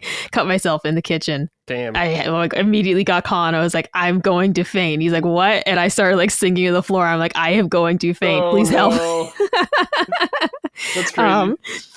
But yeah, so that happened. This game made me feel somewhat woozy, and I couldn't play it. I'm scared that's going to happen with Blood of the Dawnwalker. I was okay, though, with like Witcher Blood and Wine. I was okay with that. Vampire specifically, he just talked so much about fucking eating people, dude, and I was just, it made me, it's fair. It made me very woozy. It's fair. So I hope this, I'm really excited for Blood of the Dawnwalker, but I don't know. That's funny. Scared. I get like that too. I'm like very bad with that kind of stuff. Oh like with God. games, it doesn't really bother me, but like real life and like movies, it does sometimes. Yes, I don't know when it happened. I used to love House, the show. And at some point, I literally never finished the show because I couldn't watch it anymore. It made me feel like dizzy. Yeah. And I had to Google the ending because I just wanted to know, but I was like, I can't watch it. I can't watch medical dramas at all anymore. I don't know when that switch in my brain flipped, but so some of these games, it's why I love Gears of War because it's so cartoony. It doesn't bother me. Yeah. You know, the enemy fucking like gets obliterated, but it's so over the top. Yeah. And then something like The Last of Us Part 2, some of the sound effects were so disgusting. Yeah. And I was like, oh, gross, because it was way too real. Yeah, like locusts are like crusty rock dudes, I feel like almost. It's like you're killing fucking Gorons in there. Yeah, they're like little more evil Gorons, I guess. Yeah, because they like come from the underground, right? I'm trying to remember. And when they came out with the Lambent, is that what Gears 3, which is the ones that are like tainted with the emulsion and like they glowed yellow. And it's like, well, that was still, it's like, well, it ain't blood. They're exploding and it's like gasoline. Yeah. So once again, it was like a level of gore that I was totally fine with. Cause it's like, he's like exploding because he's full of kerosene. That's fine. I'm fine with that. No big drama. All right, Micah. Let's end the show with some write-ins from the audience real quick here. We got Shard of Odium. Fisters, with Christmas coming up, if you were tasked with bringing a dish to Christmas dinner and it had to be inspired by a video game meal, what would you choose? Personally, I'd have to go with Garl's Hearty Stew. It always looks so damn tasty. Happy holidays and enjoy your break. Oh, Garl. Oh, we loved Garl. It was you and me and Garl. Yeah. Dude, I got it. Okay. I'm going to do the Ignis special from Final Fantasy 15. I've come up with a new recipe. Cup of ramen. That's it. There you go. That is still one of my all-time favorite GIFs that I use on Twitter. Is I don't remember what commercial it's from, but it's a guy blasts through a wall on a jet ski, but they put Ignis on the jet ski and they put Noctis like freaking out. I love that GIF so much. Yeah, and he's like, I made a new dish or some shit. Yeah. Yeah. I forgot about that. I use that just as a totally random reaction to things. Ignis, I love it. Dude. I haven't thought about Ignis in a long time.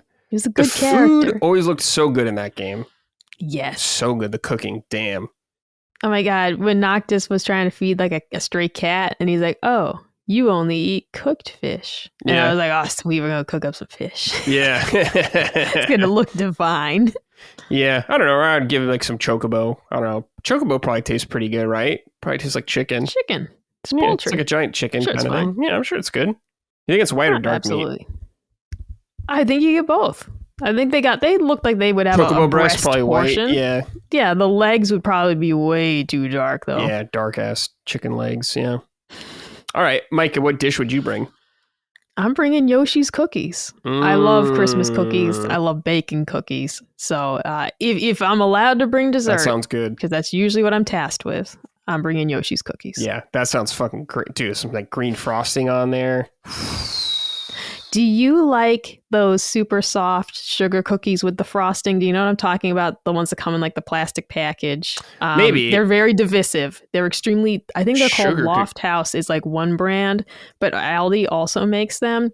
Okay. If you Google Loft House cookies. Loft House cookies, okay. You'll see the picture on their sugar cookies. They're very distinctly shaped with frosting. And Aldi has their own version. Like several stores like the do. pink frosting ones and stuff like that. Yeah, they're just extremely cakey cookies. I mean, I'd eat like some people hate them. I like them. It's not a sweet I would want to eat a lot of. Do you know what I mean? They're very sweet, yeah. Yeah, maybe like 1, 2 max kind of thing, but I would eat it, sure. Oh, yeah. Okay, because some people flat out hate those cookies. Yeah, sure. That's not what I'm making. I'd probably make Spritz. I love Spritz cookies. Okay. Man. Holiday treats are so good, dude. Damn. I saw an Instagram reel of a lady who she called it Christmas tree dip. She took the Christmas tree brownies, chopped them up, mixed them with like cream cheese and more chocolate, and then was dipping things in it. I'm like, that's not a dip. That's not a dip. That's not a dip. You chopped up brownies and mixed it with cream cheese. It looked delicious, but like, we can't do this. We can't make brownies into dip. Damn. That sounds good. Holy shit. Dude, you know what I want right now, Micah? I want beignets. Beignets now. I've never actually had one. I love donuts, though. Dude, I fucking love donuts and fried dough. Yeah, you would love it. It's so good. Mamma mia. You gotta they make have some. them at Cracker Barrel. You should try them. Try them one time or make some. Fucking top tier. Top tier treat. They're so good. All right. Spicy Cowboy wrote in. Wagwan Punchers. What? Love from the UK. Metroid is back. Donkey Kong is back. What's next? Would love a reboot or a new entry in Star Fox. I think they would need to go big and make it a third-person action-adventure game with ship combat. It would be Nintendo's Uncharted. Any other suggestions you would have? Love, ice, and Merry Christmas to you all of Last Stand. Okay. I don't know if you meant to write nice as well. I don't know. Merry Christmas. We'll keep it at that. Spicy Cowboy. Okay. A reboot. Like you said, Metroid's back. Donkey Kong is back. Star Fox. I don't know if I want Star Fox running around shooting stuff. Maybe they could do it. Maybe it'd be okay. But you gotta make it about the R-Wing most of all. We talked about this kind of before. I want Wave Race back, goddammit. Give me those cool, crisp blue waters once again on that jet ski. And bring the fat guy back from the first game. You could be... That guy was sick. I want to be able to be the fat guy. Micah, what's coming back? What do you want? I wouldn't mind seeing Golden Sun come back. Yeah, that's a great pick. Because I didn't finish it when I was playing it on Nintendo Switch Online. I think I put like 12-ish hours you put a good into it. amount into it. Oh yeah, I have my notes here. I played it for 12 hours. I would love to see an updated version.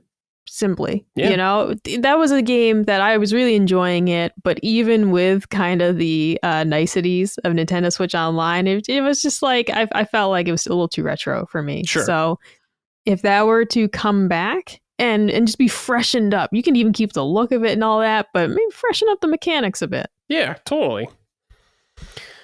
All right, this is from Young Colin giving out laced Kool-Aid. Damn, laced with what is the question? I don't know. Are you saying Colin roofies people or something like that? Damn. What's good, my fistas? As the year starts to wind down, it's an obligation to find out what our pipe fillers are going to get up to during the holiday season and break, specifically addressing their gaming backlog. What's up next for you, super punching uppers, when it comes to the backlog? I'm personally hoping to finally get to Exhibition 33 and finally finish KCD 2 after I stupidly stopped playing it months ago. Thanks, other 2025 games. Anyways, I'll hang up and listen as I fix cracks in all these green pipes filled with some weird sticky substance. Dude. Oh. These write-ins are unhinged today. We're getting to a strange place with the audience. Well, it's like, you know, it's senioritis right now. Everyone's ready for the break, dude. Everyone's getting fucking crazy. A little loose on all this shit.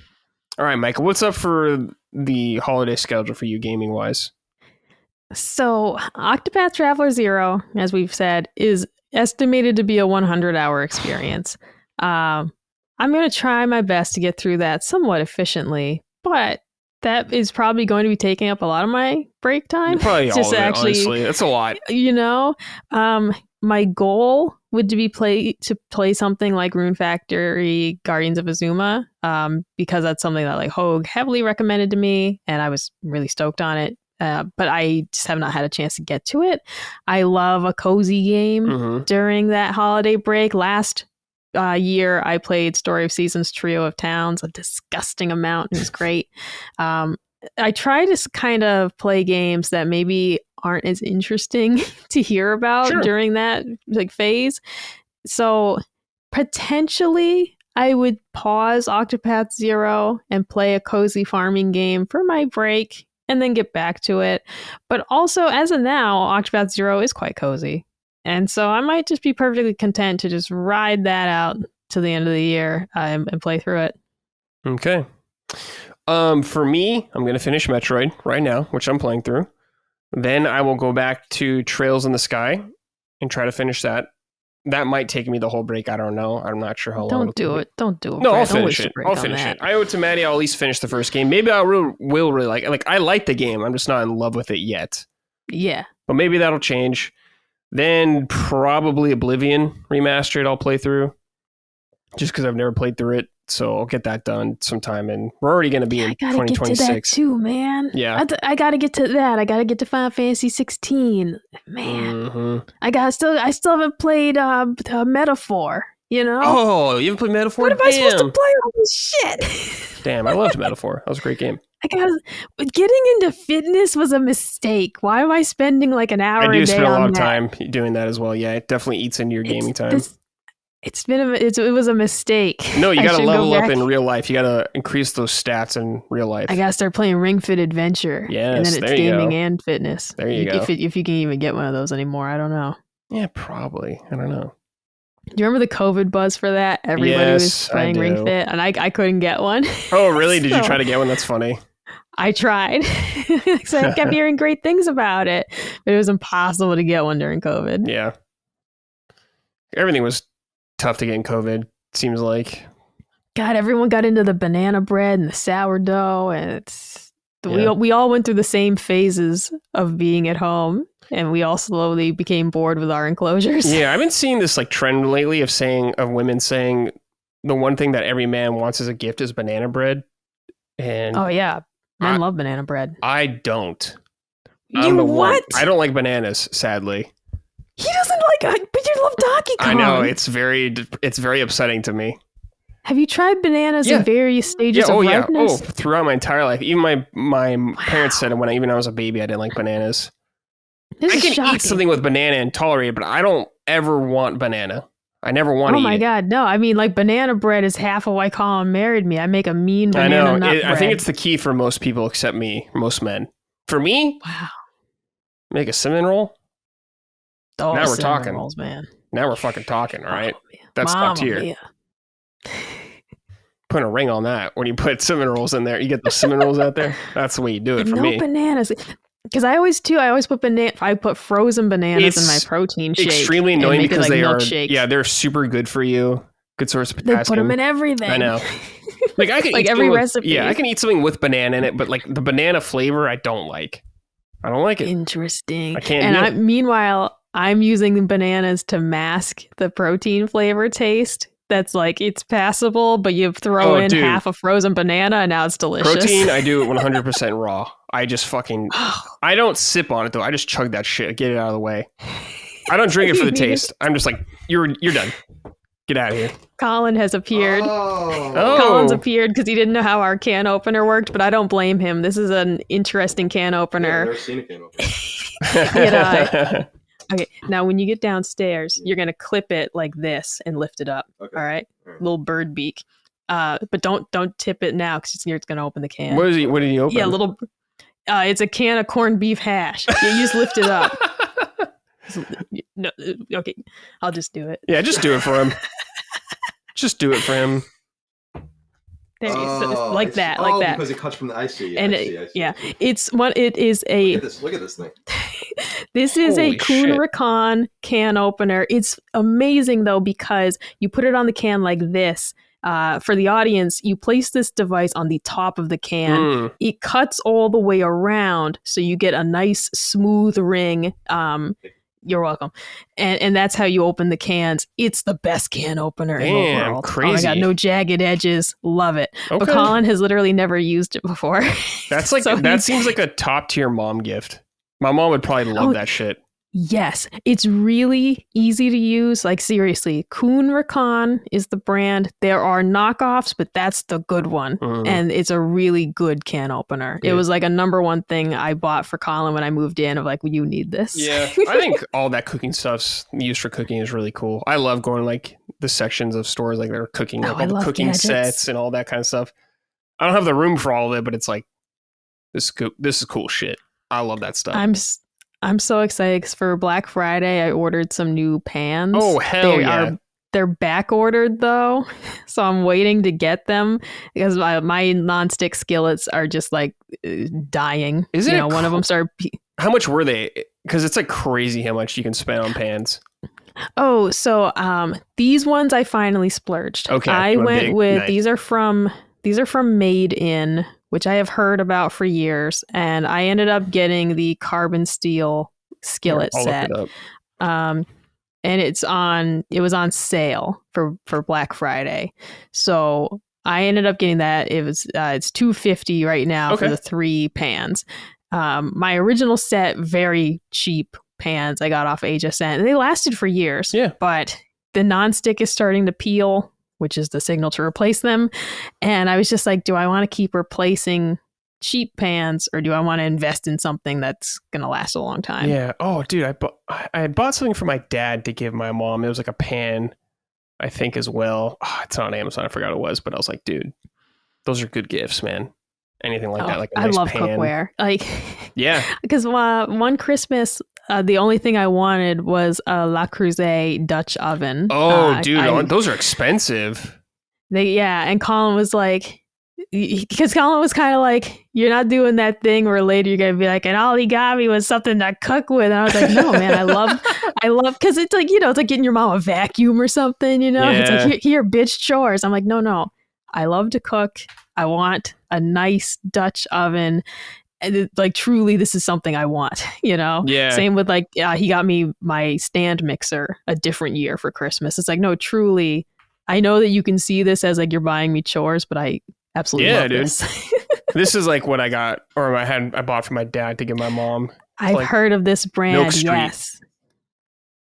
Yeah, Everyday I've seen these that they're really popular. Yeah, I was like, oh, this is sick. It has like the little magnet thing on the bottom too. It's good shit, cool. dude. Yeah, it's like, oh yeah, that would be like if like a woman bought me like a nail gun. I'd be like, oh, sick.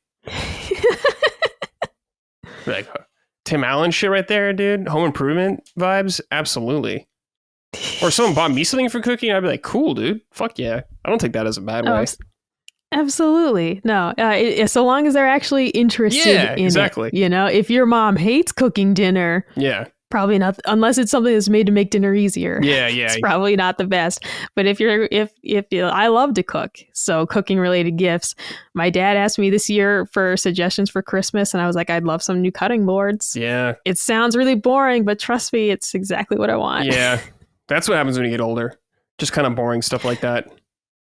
And you get so excited about it still, man. Like if I get a pair of socks, I'm like, oh, hell yeah. Oh, dude, I love socks. Yeah. Oh, absolutely. Give me some of those socks. Socks are the best.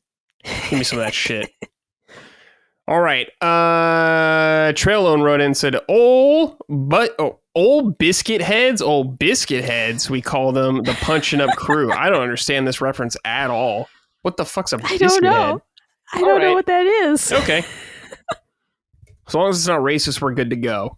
Hey, gang. We'll find out later. Mike is about to find out. Trailone here. What is your comfort GameCube game? Mine is Luigi's Mansion. I got it back in 2001 on Christmas along with my GameCube.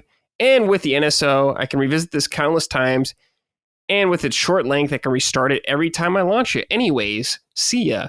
Now, Micah, you don't have a lot of experiences as far as I'm aware with the GameCube library. But is there any GameCube No, but games? But you've played some. Oh, absolutely. Yeah, so absolutely. What are we thinking here for you? A cozy GameCube game? Honestly, the first thing Comfort that comes game. to mind is Sonic Adventure DX. Dude, The Halloween level, Pumpkin Hill Zone. That's 2. Sonic Adventure 2.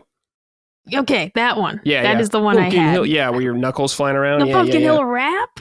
Yeah, yeah. Yeah. Wait, Oh, is man, it it's 2? great. I got to double check now. Now you're down. Whichever now I'm done. one it is that has the Pumpkin Hill thing. I had that game, and it was so weird. I remember just playing it and be like, this is really fucking weird. Like the cutscenes between like Knuckles and Rouge the Bat. I was like, I had zero experience with Sonic. I'm like, what the fuck's going on? Dude.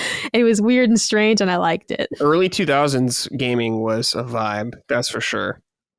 Yeah, I remember playing this. This was sick, dude. I had a good time. Why'd they make Rouge hot? I remember just being like, what is this? Yeah, why'd they give her like big old titties? Like, what are you doing? Why? She's a bat. She's like a succubus bat, yeah. I didn't understand, and I still don't. Mm. And I'm less of a Sonic fan than ever. Do you find any Sonic character attractive? Oh, no. Okay, good. No. God. Just making sure. They're cute, you know? That's different, Amy's yeah. adorable. Yeah. Yeah. But no, like Tails is adorable, annoying, and you kind of want to throw him through the propeller of his plane, but like otherwise he's fine, you know? Dude, comfort games, honestly, besides like Wind Waker, I mean, I like the Wind Waker vibe a lot. It's very comfy. I honestly think Animal Crossing on GameCube was extremely comfy for me. Extremely comfy. I was having trouble expressing it previously, but when I was saying like it's somewhat creepy in a good way, and it's like, damn it, what's it called? There's that Cartoon Network show and the kid's got like an upside down teapot on his head. And it's Over the Garden Wall, right? There it is. This show is basically me with dementia and you, my grandson, helping me remember things from my youth. But like that kind of cute, creepy aesthetic, you know, like it has that to it. Because there's something a little unsettling about that one. Especially about that one, yeah. Like your character is a little sketchy looking. Everything around you. Yeah. And of course, like some of Mr. Rossetti was really scary. Yeah, Mr. Rossetti. Bring him back. Oh, yeah, they toned him down because he was scaring the children. Bring him back. Scare him up. I want him to get crazy. At least on Halloween, let him get crazy. Scare the little kids. You forgot to save. He comes in with like a chainsaw. Yeah. Yeah, that'd be awesome with like Jason mask on. Cuts off one of your hands. Yeah. And he puts it around a necklace that he's wearing. Yeah. Keeps it a little trinket. That sounds good to me.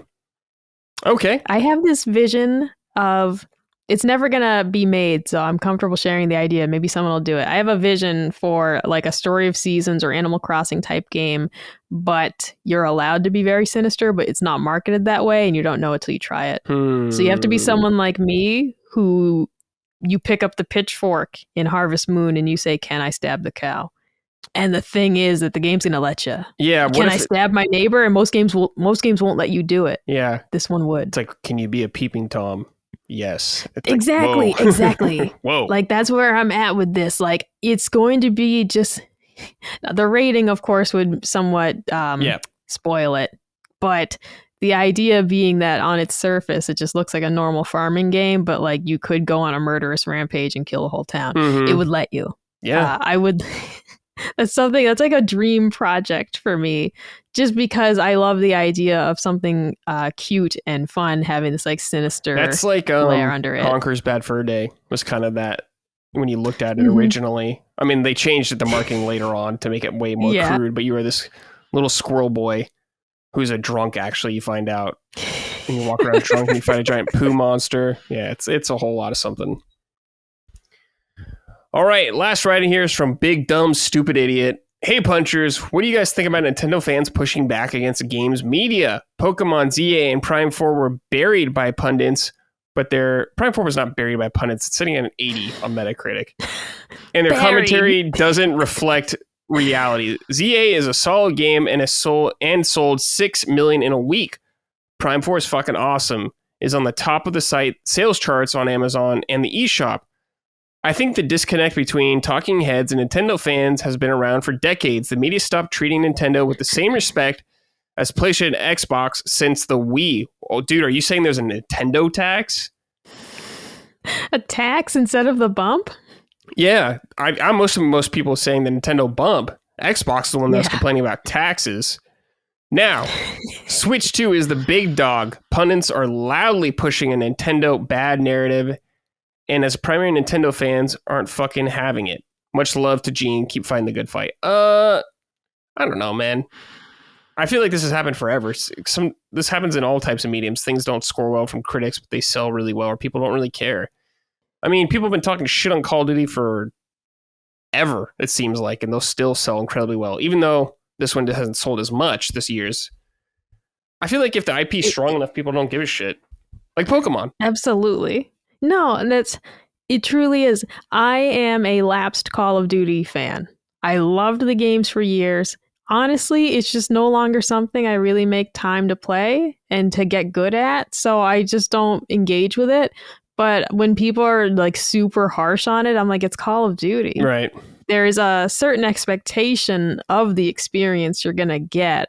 I wouldn't want them to be wildly different. They do change things over the years. Some of the changes I didn't like, but it's just one of those things of like, I don't know, when you have a giant franchise like that, you don't want to completely reinvent the wheel. Mm-hmm. But so it's like what critics say about it. I want to know if a game's buggy, broken, unplayable. If they dislike certain aspects of it, I still want to try it for myself, generally speaking. Yeah. Like how much stock you put into this stuff is really up to you. I want to just know if a game is in a playable state, if I'm wasting my money on it. Yeah. And there are people out there who farm negativity and all that kind of stuff. Absolutely. They make a living off it. You can totally do that. It's totally fine. But you do see a lot of it because there is money involved for that kind of stuff now. And of course, any game that's like a first party console exclusive will be under a tighter microscope, I would say a lot of times.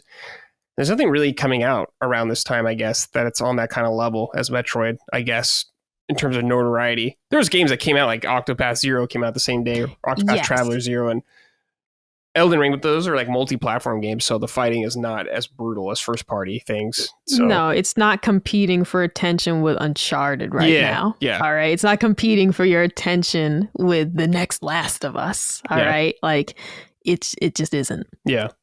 But yeah, I get it. There's a lot of annoying people out there who just feed off negativity, and it is what it is. But fuck them. Just don't watch their shit or engage with them or follow them, whatever. If they want to be miserable, they could be miserable.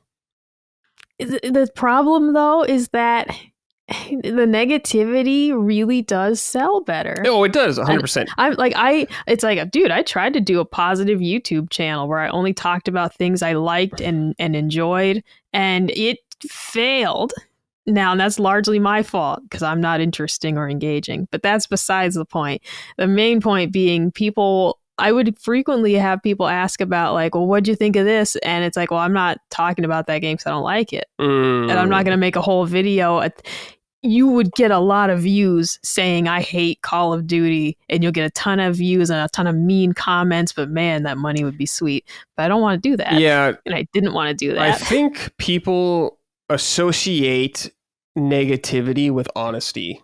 A lot of times. Yes. If you're negative about something, you're a shill more, if you like something. You're more honest if you don't like something. That's the kind of feeling it seems to be a popular thing among people.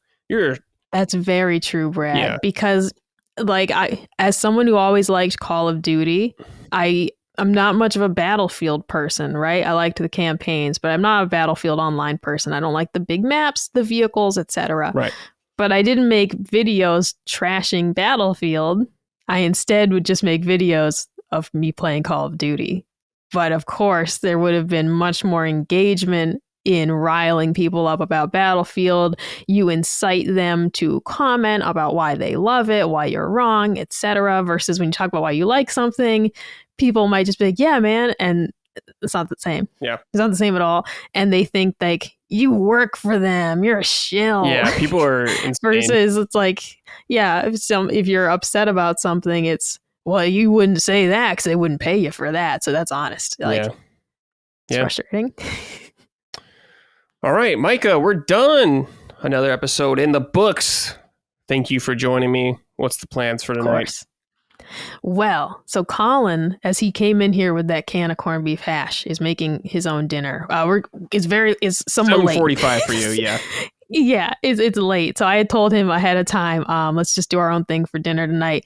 I'm probably gonna have some leftover soup. He's making himself, I presume, eggs and hash. Yeah, I'm gonna go eat some leftover soup. Cool. And yeah, that's what I'm gonna do. I'm gonna play Octopath Traveler 0. Yeah.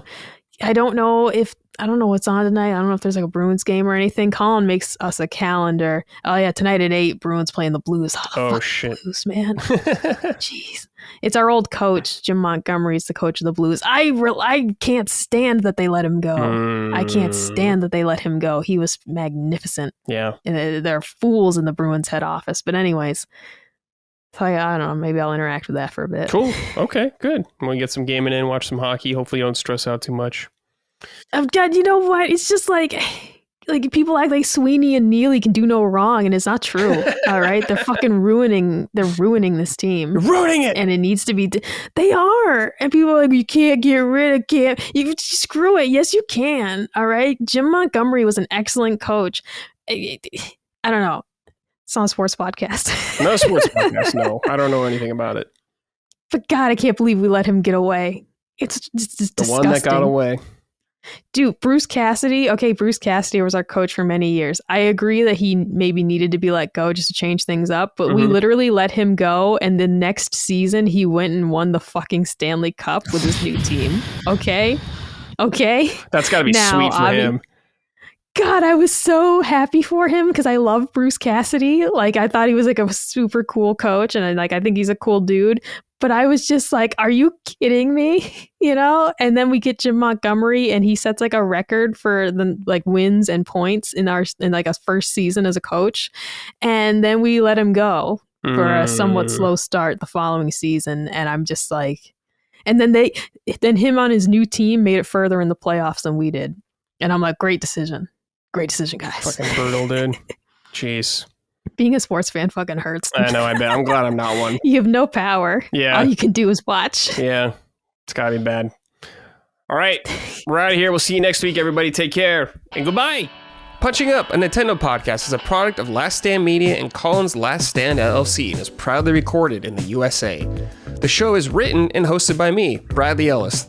My co-hosts are Gene Park and Micah Moriarty. The show is edited and produced by Dustin Furman. All of Last Stand's theme music is by Ramon Narvaez. Punching Up, along with the rest of Last Stand's media shows, are fan-funded on Patreon at patreon.com/laststandmedia. The following names are at the producer level on Patreon, our highest tier, and we're grateful for your kind contributions and generosity to our independent endeavor. Thank you.